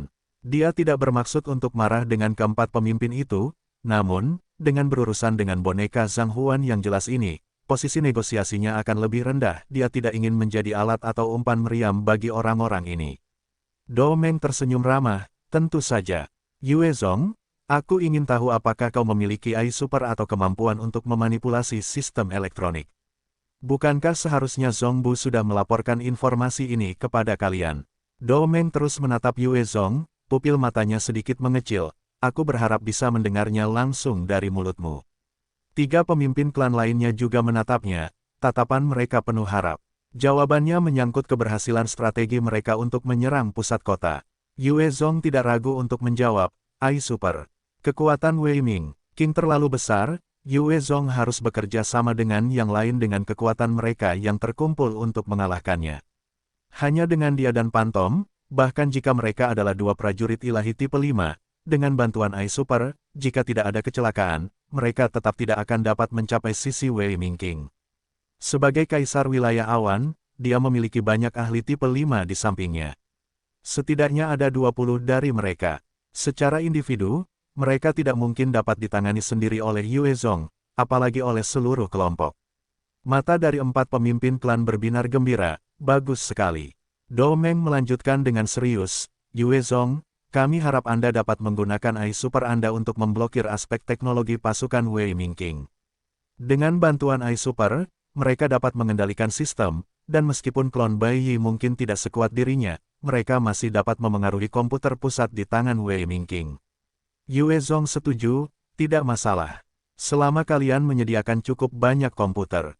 Tiba-tiba, seorang pelayan berlari ke aula dengan ekspresi panik, "Tuan, ada pasukan yang menuju villa kita sekarang, ada lebih dari 200 dari mereka, dan kemungkinan besar mereka adalah pengawal kota." Mendengar ini, wajah dari 4 pemimpin klan berubah, "Pengawal kota. Apa yang mereka lakukan di sini? Apakah mereka sudah berniat untuk bertindak melawan kita?" Di masa lalu, setiap kali pengawal kota dikerahkan, itu menandakan pembantaian. Di setiap lokasi tempat pengawal kota dikerahkan di masa lalu, akan terjadi pertumpahan darah. Ekspresi Zhongbu tidak sedap dipandang, hampir jatuh ke tanah saat dia berlari ke ruangan, berteriak, "Tuan Klan! Tuan Klan! Keadaan buruk." Unit Black Fox telah mengirim laporan, mengatakan bahwa Wei Mingqing sudah bertindak melawan kita. Black Fox adalah unit intelijen yang dibayar mahal oleh 4 klan besar untuk menyusup ke pengawal kota, mengirimkan laporan penting pada saat yang paling penting. Wajah Dou Meng berubah, sialan. Dia sudah bergerak hanya karena kecurigaan. Bajingan ini benar-benar tidak bermoral. Di masa lalu, Wei Mingqing telah mempertimbangkan 4 klan besar dan tidak mencoba melakukan hal-hal aneh dengan mereka.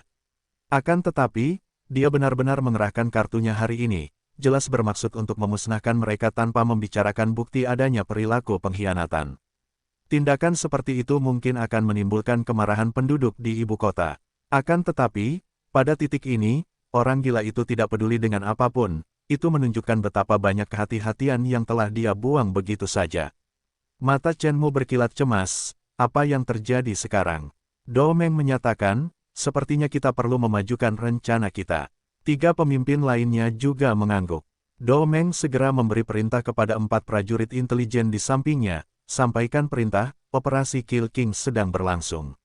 Ya, 4 prajurit intelijen itu dengan cepat mundur, dan bekerja untuk menyampaikan perintah. Dou Meng kemudian berbicara kepada Yue Zong, "Yue Zong, silakan ikut denganku, kami telah menyiapkan komputer untukmu. Kamu hanya perlu membuat klon AI-mu di dalam jaringan." Bahasa Indonesia, terhadap serangan yang akan datang dari 200 penjaga kota, Dou Meng tampaknya tidak mempermasalahkan mereka. Yue Zong juga tahu beratnya masalah ini dan dengan cepat mengikuti Dou Meng ke sebuah ruangan rahasia. Dou Meng menekan sebuah tombol, memperlihatkan sebuah terowongan panjang di depan mereka. Kelompok itu dengan cepat berlari masuk. Pikiran penerjemah. Translation Nation, rilis per minggu pada 9 berkat dukungan Patreon. Jadwal rilis sebagai berikut, Senin, Jumat, Sabtu, Minggu, 10 AM dan tunjukkan dukungan Anda. I. Nilai kualitas. Terjemahan. I. Pilih dengan batu kekuatan. I. Tinggalkan komentar karena saya akan mencoba membaca dan mengatasi masalah apapun. If kunjungi patreon.com/kun untuk memeriksa tujuan dan hadiah. V. Kunjungi kunlong.bandcamp.com untuk memeriksa musik saya. V. Ikuti saya di instagram.com/ciakunlong untuk memeriksa hal-hal konyol lainnya yang saya lakukan setelah menjelajah sekitar ratusan meter di bawah tanah. Yue Zong akhirnya menemukan sebuah ruangan yang memiliki beberapa komputer genggam, dengan 20 robot humanoid yang juga berjaga. 20 robot humanoid tersebut adalah asisten khusus yang dicari Dou Meng khususnya untuk Bai Yi. Dengan asisten robot ini, akan lebih mudah bagi Bai Yi untuk menyelesaikan berbagai hal. Yue Zong mengeluarkan tablet genggamnya dan memerintahkan, "Bai Yi, buat beberapa klon di komputer ini." Ya, matanya mulai berkedip dengan angka-angka, dan komputer-komputer di lab segera bersinar, dan gambar Bai Yi muncul di semuanya. Setelah 5 detik, data menghilang dari mata Bai Yi, saat dia melaporkan, "Guru, saya telah mengunggah salinan diri saya ke dalam komputer." Dou Meng terperangah, bertanya dengan kaget, "Begitu saja?" Waktu yang telah berlalu hampir 5 detik sejak Yue Zong masuk. Dou Meng masih berharap Yue Zong memasukkan beberapa hal dan melakukan beberapa hal luar biasa dengan komputer genggam, lagi pula, ada lebih dari 10.000 komputer di sini. Salah satu bayi di dalam tablet genggam angkat bicara, "Benar sekali. Aku sudah masuk." Dou Meng melihat komputer dan berseru kegirangan, "Hebat sekali. Akhirnya, dengan klon-klon ini, kita bisa melawan Wei Mingqing." Di luar, 200 pengawal kota yang mengenakan setelan tempur tipe 4 dan mengendarai sepeda motor canggih muncul di villa tempat 4 kepala klan berkumpul. Unit ini adalah pasukan elit di antara pasukan elit di dalam pengawal kota, yang secara khusus dimaksudkan untuk membantai klan-klan besar yang memiliki akar yang kuat di kota. Bahkan jika klan itu memiliki ahli tipe 5, mereka tidak akan berdaya melawan unit ini. Pemimpin pasukan itu adalah seorang ahli yang mengenakan setelan tubuh tipe 5, dan dia menunjuk ke villa itu, sambil berteriak, "Bunuh. Jangan biarkan ada yang hidup." Mata 200 pengawal kota itu berkilat dengan haus darah yang kuat, saat mereka melompat keluar dari kendaraan mereka dengan penuh semangat, menyerbu ke dalam kompleks seperti serigala. Sepertinya mereka sudah bisa melihat banyak orang yang mati di tangan mereka. Saat pengawal kota bergerak, seluruh villa bergetar, saat senjata otomatis yang tak terhitung jumlahnya muncul dan mulai menembaki para prajurit itu dengan ganas. Dihadapkan dengan daya tembak yang hebat itu, lebih dari 40 pengawal kota langsung berubah menjadi saringan. Sisanya dari 160 orang mampu mempertahankan reaksi mereka dan dengan cepat bersembunyi di balik perlindungan saat pertahanan mulai bekerja. 4 klan besar benar-benar berencana untuk memberontak, untuk berpikir mereka benar-benar membunuh orang-orang kita. Kali ini, aku harus menghancurkan mereka semua ke tanah. Pengawal kota tipe 5 mendengus dan mengangkat tombak perangnya, menusukkan beberapa pertahanan, menghancurkan mereka sepenuhnya. Pada saat yang sama, dia menghunus perisai energi besar, menghalangi sejumlah sinar yang ditembakkan ke arahnya. Tepat pada saat ini, sebuah bukit kecil sekitar 3 km dari villa tiba-tiba terbelah, saat sejumlah rudal ditembakkan dari sana, melesat ke arah pintu masuk villa. Penjaga kota tipe 5 melihat rudal berpemandu yang datang dan ekspresinya akhirnya berubah saat dia berteriak dengan panik, rudal energi terpandu. Sialan, kok mereka punya senjata seperti itu? Mundur sekarang. Ketika penjaga kota mendengar nama rudal tersebut, wajah mereka menjadi pucat, dan mereka mulai mundur dengan sekuat tenaga, berpencar ke segala arah. Saat rudal tersebut mendarat di tanah, mereka meledak dengan dahsyat, dan ledakan yang dihasilkan melesat keluar, meratakan daerah sekitarnya. Saat debu mengendap, banyak lubang sedalam sekitar 6 atau 7 meter terungkap. Di sekeliling mereka, ada mayat-mayat dalam setelan pertempuran tipe 4, serta beberapa inti tipe 4. Inti tersebut benar-benar kuat, satu-satunya cara untuk menghancurkannya adalah dengan menyedot habis kekuatannya. Badai energi yang mengerikan itu telah menghabiskan nyawa lebih dari 100 pengawal kota tipe 4 hanya dalam hitungan detik, meninggalkan pemimpin pengawal kota tipe 5 dan 30 orang lainnya yang ketakutan setengah mati. Inti dari 4 klan besar ibu kota akhirnya dipaksa keluar di bawah kegilaan Wei Mingqing. Sang tiran tidak bertindak melawan mereka begitu lama karena dia tidak tahu persis seberapa besar kekuatan yang mereka sembunyikan darinya. Awalnya, ada 5 keluarga yang mengendalikan wilayah awan, dengan klan Wei sebagai yang terkuat dan terbesar, dan dengan demikian, direkomendasikan untuk posisi kaisar. Namun, sisanya tidak bisa dianggap enteng. Dalam ratusan tahun ini, Wei Mingqing adalah satu-satunya kaisar yang berani bertindak melawan 4 klan besar. Salah satu dari mereka bertanya kepada pemimpin tipe 5, "Jenderal, apa yang harus kita lakukan?" Pemimpin itu telah mendapatkan kembali akal sehatnya dan membuat keputusan, mundur. 4 klan besar telah memberontak, dan kita bukan tandingan mereka. Yang terpenting sekarang adalah melapor kepada pemimpin Wei Ye. Setelah memberi perintah, pengawal kota yang tersisa dengan cepat melarikan diri ke arah dalam kota. Bukit itu juga berhenti menembakkan rudal kendali. Kekuatan rudal itu terlalu besar, bahkan mampu memusnahkan prajurit dewa tipe 5. Namun, itu adalah senjata perang, cocok untuk menimbulkan kerusakan di area yang luas. Melawan satu prajurit dewa tipe 5, itu seperti menggunakan meriam pada nyamuk, tidak sepadan dengan pengeluarannya. Di atas tembok kota luar ibu kota, seorang pria kekar berseragam militer hitam mengamati wilayah itu dengan tegas. Dialah jenderal besar yang bertanggung jawab atas pertahanan kota, Wei Shou, dan dia saat ini sedang melihat keluar kota dengan khawatir. Keempat sudut tersebut adalah 4 klan besar, dan orang-orang di dalamnya, dari prajurit biasa hingga perwira telah diintai ke pihak mereka sejak lama. Meskipun Wei Shou adalah seorang jenderal dalam nama, ia tidak memiliki cara untuk benar-benar mengaktifkan 4 penjaga kota di area tersebut. Seorang komandan mendatanginya, "Jenderal, bagaimana?" Perwira itu menjawab, "Jenderal Doude, Jenderal Chen Yun, Jenderal Lu He dan Jenderal Zhao Tan menunda dan menolak untuk datang." Wajah Wei Shou berubah jelek saat ia mengutuk, "Bajingan sialan, apakah mereka memandang kaisar di mata mereka? Apakah mereka menghargai negara sama sekali?" Tiba-tiba, keempat sudut kota luar terbelah, saat sejumlah rudal energi terarah melesat keluar, melesat ke arah pusat. Hong, hong, hong. Setelah ledakan keras itu, beberapa area kota meledak, saat gelombang kejut yang kuat mengguncang keluar. Banyak pertahanan runtuh, dan ribuan prajurit elit tertimpa reruntuhan yang berjatuhan. Seluruh kota luar merasakan getaran hebat. Setelah kejadian itu, Wei Shou bersembunyi di satu sudut dan dia berteriak dengan marah, "Apa yang terjadi? Mengapa tidak ada peringatan? Untuk apa kita memanggil mereka yang bertugas jaga? Seorang perwira militer mendatangi Wei Shou dan melaporkan dengan keadaan yang menyedihkan. Jenderal, personel penjaga dan pengawal tidak menerima pemberitahuan apapun dari komputer pusat. Mereka menduga bahwa komputer pusat telah dihancurkan atau disusupi. Apa yang harus kita lakukan sekarang? Wei Shou melonjak marah, menyerbu ke arah pusat komando, balas. Sampaikan perintahku, kita balas dengan sekuat tenaga, dan kita harus membasmi pemberontak bajingan ini. Petugas itu tiba-tiba berteriak dengan ekspresi panik, Jenderal. Awas, di langit, dua rudal energi terarah turun dari langit, langsung meledak tepat di depan Wei Shou.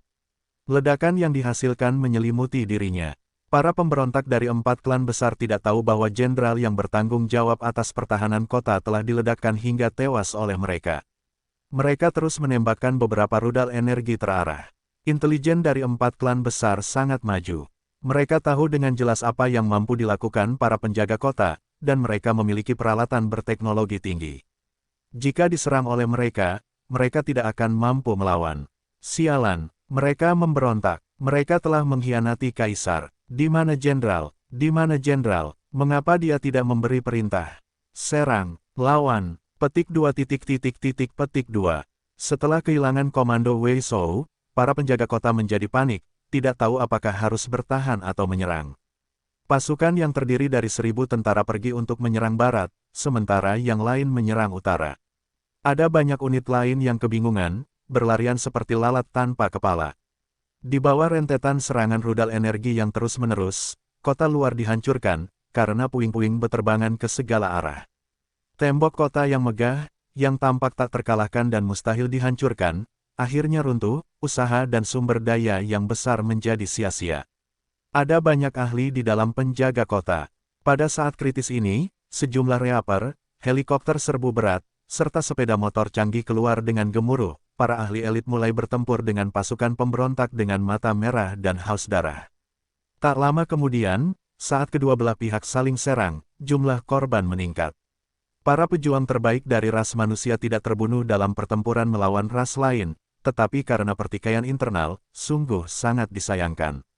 Wei Mingqing ingin membunuh kita semua untuk membantunya menembus alam tipe 7. Semuanya, lawan dia, dan basmi iblis ini. Kalau tidak, kita hanya akan menjadi umpan baginya. Wei Mingqing bukan lagi manusia, dia sekarang orang aneh. Ayo memberontak. 4 klan besar telah mulai bangkit melawan tirani Wei Mingqing. Di luar ibu kota, kita memiliki lebih dari 2 juta sekutu. Kita pasti akan memenangkan pertempuran ini. Semuanya, bergabunglah dengan kami dan basmi Wei Mingqing. Kalau tidak, kita hanya akan menghadapi kematian di tanah terkutuk ini. Petik 2. Berbagai pion yang ditanam di ibu kota mulai bertindak.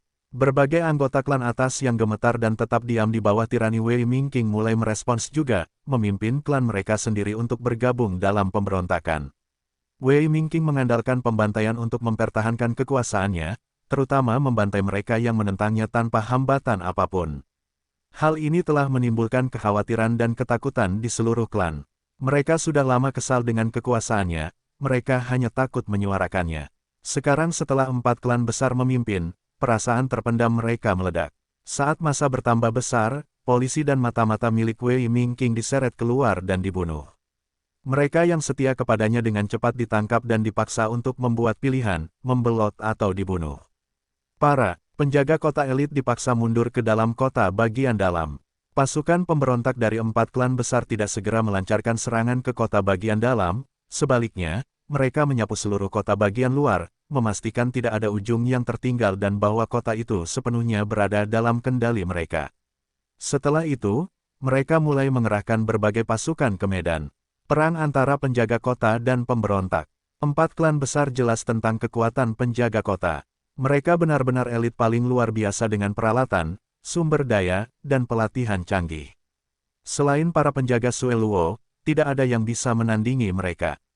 Selain itu, mereka telah mundur ke dalam kota bagian dalam dan mempertahankannya, mencegah pasukan pemberontak untuk menyerbu. Sementara 4 klan besar dapat mengalahkan mereka yang berada di kota bagian luar, itu karena itu adalah wilayah mereka, dan mereka memiliki banyak pion yang ditempatkan di mana-mana. Setiap pion yang diaktifkan dapat menyebabkan kematian satu unit. Mereka harus meninggalkan penjaga kota yang tangguh untuk yang terakhir.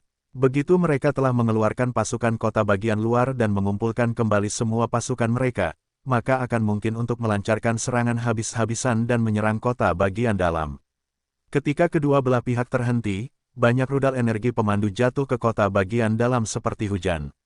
Berbagai perangkat mirip radar di dalam kota bagian dalam diaktifkan, memancarkan sinar yang membentuk perisai energi besar di atasnya. Ketika rudal yang dipandu mengenai perisai, mereka meledak dan menimbulkan riak. Ada juga rudal energi yang dipandu di dalam ibu kota. Saat berikutnya, orang bisa melihat tanah di dalam kota bagian dalam terbelah, karena beberapa rudal ditembakkan sebagai tanggapan, melesat keluar dari wilayah tersebut.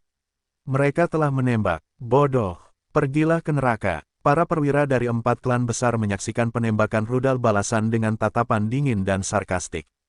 Ketika rudal melewati perisai energi, mereka tiba-tiba berbalik dan menghantam perisai, menyebabkan lebih banyak kerusakan padanya, dan mengurangi energinya.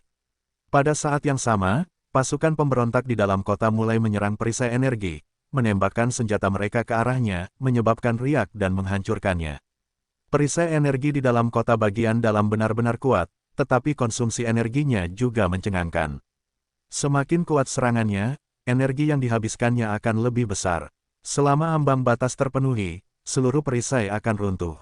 Namun, sebelum runtuh, bagian dalam kota masih terlindungi dan kokoh seperti batu. Kepala pengawal kota bagian dalam, Wei Meng, memandang ke kejauhan, ekspresinya tegas. Dia terdiam cukup lama, sebelum berbicara perlahan. Jin Seng, seorang bawahan yang mengenakan setelan pertempuran tipe 5 melangkah maju, bawahanmu melapor. Wei Meng menatapnya dan berkata, bawa 5.000 pengawal kota untuk menyerang pemberontak. Mereka memiliki AI super bersama mereka.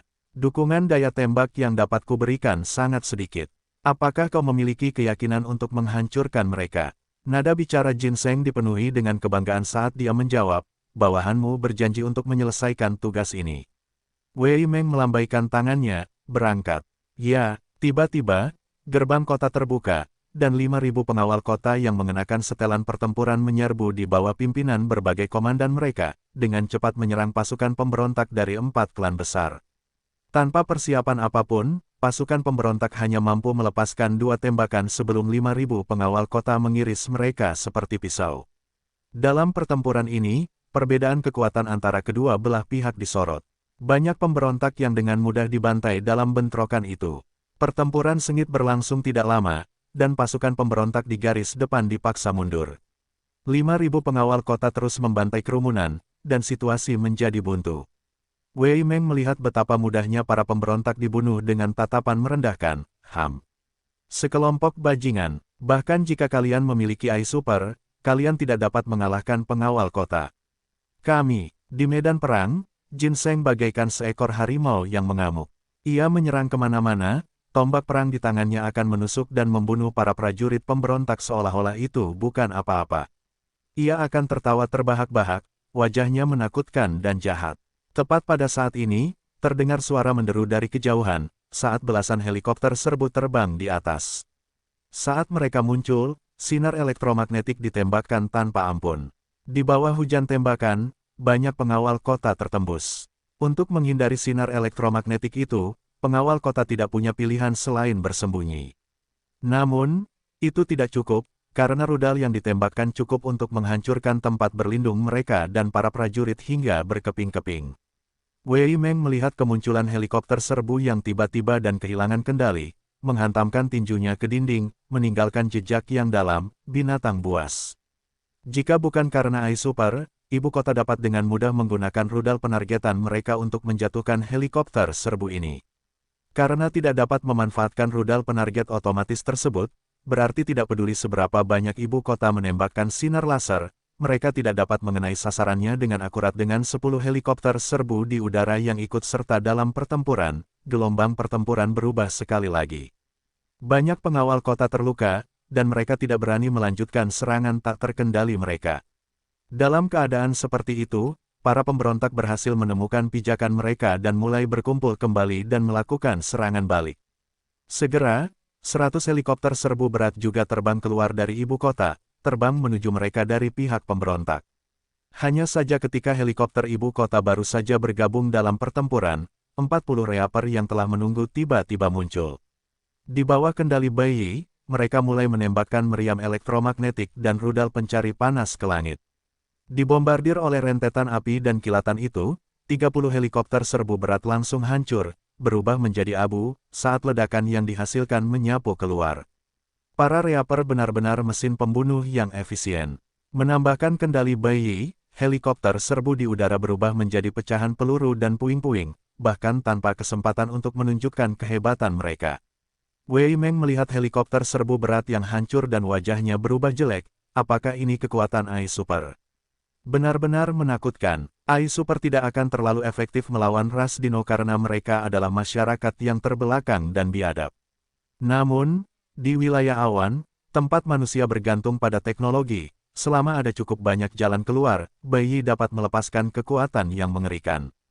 Ginseng melihat rekan-rekannya ditembak jatuh oleh sinar-sinar itu dan wajahnya menjadi muram. Dia berteriak dengan panik, "Mundur! Mundur sekarang!" Serangan 40 malaikat maut terlalu ganas, dengan mudah membantai pengawal kota, yang mencoba melakukan perlawanan tetapi akhirnya hancur. Prajurit yang tersisa dengan cepat mundur kembali ke dalam kota di bawah pimpinan Ginseng.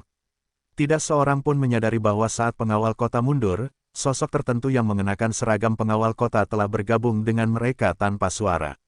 Saat memasuki tengah-tengah mereka, Yue Zong berbaur dan mundur kembali sebagai salah satu dari mereka yang terluka. Karena pasukan pemberontak telah memukul mundur 5.000 pengawal kota, mereka mulai melancarkan serangan ganas pada perisai energi, menghantamnya hingga bentuknya tampak kurang seragam. Fokus Wei Meng adalah pada pasukan pemberontak dan tidak terlalu memperhatikan pasukan yang kalah dan terluka ini. Di dalam tenda medis, ada banyak pengawal kota yang terluka.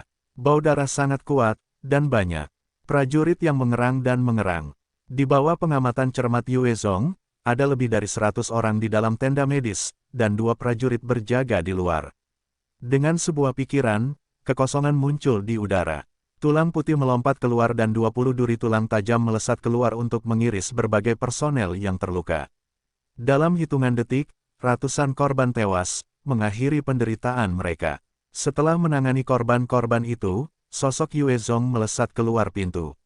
Telapak tangannya menghantam kepala 2 penjaga kota, menghancurkan mereka ke dalam tubuh mereka. Dia kemudian mengaktifkan siluman orde ketiganya, tanpa suara melintasi kam. Targetnya adalah komputer pusat ibu kota. Selama dia bisa mendapatkan informasi dari komputer pusat ibu kota, misi Yue Zong di dunia ketiga akan selesai. Tanpa itu, bahkan membunuh Wei Mingqing tidak akan menjadi akhir yang memuaskan. Dia melewati berbagai bagian kota. Banyak orang bersembunyi di dalam tempat tinggal mereka sendiri, menatap perisai yang sedang dihancurkan dengan ketakutan. Saat perisai itu hancur, neraka akan menunggu warga kota bagian dalam. Tidak ada seorang pun di sepanjang jalan, jadi, ia berhasil menyusup ke gedung yang tampak paling mewah di dalam kota. Tata letak pusat kota berbeda dari tempat lain, karena ada banyak prajurit elit yang berjaga, mengawasi sekeliling mereka dengan waspada. Bahkan Yue Zong tidak akan bisa menyelinap masuk tanpa masalah. Tidak ada gangguan ya, biar aku buatkan satu untuk kalian. Ia mengamati sekeliling dengan saksama, dan dengan sebuah pikiran, seorang Reaper muncul entah dari mana. Saat Reaper muncul, ia mulai melepaskan pembantaian, karena sinar laser dan elektromagnetik yang tak terhitung jumlahnya ditembakkan seperti hujan, ditujukan pada pengawal kota yang tidak tahu apa-apa. Hong, hong, hong. Dengan ledakan itu, banyak pengawal kota hancur berkeping-keping oleh daya tembak yang hebat. Serangan musuh, serangan musuh. Suara alarm bergema di seluruh ibu kota, saat para elit berhamburan dari mana-mana, melancarkan serangan terhadap Reaper. Awalnya, satu Reaper tidak akan berarti apa-apa bagi kota bagian dalam yang dipasangi dengan pertahanan otomatis yang tak terhitung jumlahnya ini. Hanya dengan satu senjata saja, Reaper ini bisa berubah menjadi tumpukan besi tua. Namun, untuk bertahan melawan AI Super, semua peralatan otomatis telah dihentikan. Para ahli elit tidak punya pilihan selain bertindak, menyerang Reaper. Karena ada pengerahan pasukan, akan ada kekurangan dalam formasi dan gerakan mereka. Yue Zong memanfaatkan kesempatan itu ketika perhatian pertahanan kota terfokus pada Reaper untuk menyelinap diam-diam ke tengah kerumunan, memasuki pusat kota. Jenderal mana yang kau bawahi? Beberapa saat setelah Yue Zong menyelinap ke ibu kota kekaisaran, seorang ahli yang mengenakan setelan pertempuran tipe 5 datang, diapit oleh 4 bawahan, sambil membentak Yue Zong. Yue Zong mulai berseru dengan tergesa-gesa dan panik, "Tuan, saya punya sesuatu untuk dilaporkan kepada atasan. Saya menemukan bahwa jenderal kita adalah pion dari 4 klan besar. Dia mengejar saya." Ahli tipe 5 itu mengerutkan kening dan mendekat sambil menyalak keras. "Apa? Tenanglah, siapa jenderal Anda? Dengan saya di sekitar, dia tidak akan bisa menyakiti Anda." Mata Yue Zong berkilat ketakutan saat dia menatap melewati ahli itu dan menunjuk, "Dia ada di sana. Dia tepat di belakang Anda." Hati ahli tipe 5 itu menjadi dingin dan dia segera berbalik, hanya untuk menemukan apa-apa. Mata Yue Zong berkilat dingin saat dia memukul bagian belakang kepalanya dengan kejam. Tertangkap tak berdaya, ahli tipe 5 itu pingsan. "Komandan," melihat jenderal mereka sendiri dipukul jatuh oleh Yue Zong, 4 prajurit itu berseru kaget. Mata Yue Zong berkilat lagi, saat dia mengirimkan seni ketakutan tingkat ketiganya, dan gelombang spiritual yang kuat menghantam 4 prajurit itu. Meskipun seni ketakutan tingkat ketiga tidak cukup untuk menakuti 4 ahli tipe 4 itu sampai mati, itu sudah cukup untuk membuat mereka goyah. Pada saat itu, 4 ahli tipe 4 itu sadar kembali, hanya untuk menemukan Yue Zong telah menghilang. Di belakang mereka, 4 klonnya memukul kepala mereka, menjatuhkan mereka. Mengandalkan serangan diam-diam untuk mengalahkan 5 ahli ini, Yue Zong menghela napas lega dan mengirimkan rune boneka tipe 5, dan 4 rune boneka tipe 4 ke otak 5 ahli ini. Jika dia tidak berhasil menghadapi 5 orang ini dalam waktu sesingkat mungkin, dia kemungkinan akan diserbu oleh musuh lain. Skenario kasus terbaik adalah baginya untuk melarikan diri saat itu. Setelah Yue Zong membangunkan mereka, ahli tipe 5, yang disebut Niu King, memberi hormat kepadanya dengan hormat. Niu King memberi salam kepada Tuan. Yue Zong memerintahkan, "Bawa aku ke tempat komputer pusat berada." "Ya," Niu King menjawab dan membawa Yue Zong bersama dengan 4 bawahannya masuk lebih dalam ke dalam istana. Sepanjang jalan, Yue Zong melihat banyak wanita cantik, mereka adalah dayang istana. Saat ini, mereka semua menunjukkan ekspresi ketakutan dan ketidakpastian, beberapa bahkan terisak-isak. Begitu istana dibobol, nasib mereka akan sangat menyedihkan. "Niu King, mengapa kau di sini?" Setelah 100 meter, seorang ahli tipe 5 lainnya yang mengenakan setelan perang tipe 5 muncul di depan Niu King dan menanyainya. Niu King membentak, "Zhang Hua, aku dibawa perintah Yang Mulia Wei He untuk membawa orang dan menjaga komputer pusat. Minggir, jika sesuatu terjadi, kau tidak akan sanggup menanggung akibatnya." Zhang Hua mengerutkan kening dan segera membuka jalan. Namun, dia menggerutu, "Bukankah sudah waktunya untuk menyediakan bala bantuan di luar? Bagaimana mungkin kita masih harus mempertahankan komputer pusat? Benar-benar celana sutra yang tidak berguna yang tidak dapat melihat gambaran besarnya." Wei He adalah saudara kandung Wei Mingqing, namun, dia hanya tahu untuk bermain dan menikmati hidup, celana sutra yang terkenal. Namun, dia benar-benar setia kepada kaisar, sehingga dia diberi wewenang untuk memimpin pasukan. Sementara Zhang Hua mengutuk Wei He atas kebodohannya, perintah militer adalah mutlak, karenanya dia tidak berani menghalangi Niu King. Sepanjang jalan, Yue Zong akhirnya melihat sendiri betapa besarnya kota bagian dalam itu. Mereka telah bertemu dengan total 19 ahli tipe 5. Ketika para ahli itu mendengar alasan Niu King, mereka semua mengizinkannya lewat. Perintah militer harus dipatuhi, sehingga mereka tidak berani menghentikannya terlalu lama. Setelah melewati gang-gang yang tak terhitung jumlahnya dan berjalan lebih dari 2 kilometer di bawah tanah, mereka akhirnya sampai di suatu daerah tempat komputer pusat disimpan. Hanya untuk melihat pilar besar yang berdiri di tengah, ditutupi dengan rune yang tak terhitung jumlahnya dan tabung seperti pembuluh darah. Ada 5 inti tipe 5 yang dimasukkan ke dalam pilar besar, diukir dengan ukiran misterius. Ini adalah komputer pusat yang mengendalikan segala sesuatu di ibu kota. Tanpa keberadaan Bai Yi, komputer pusat ini dapat mengendalikan peralatan dan senjata yang tak terhitung jumlahnya, memadamkan semua pemberontakan dengan mudah.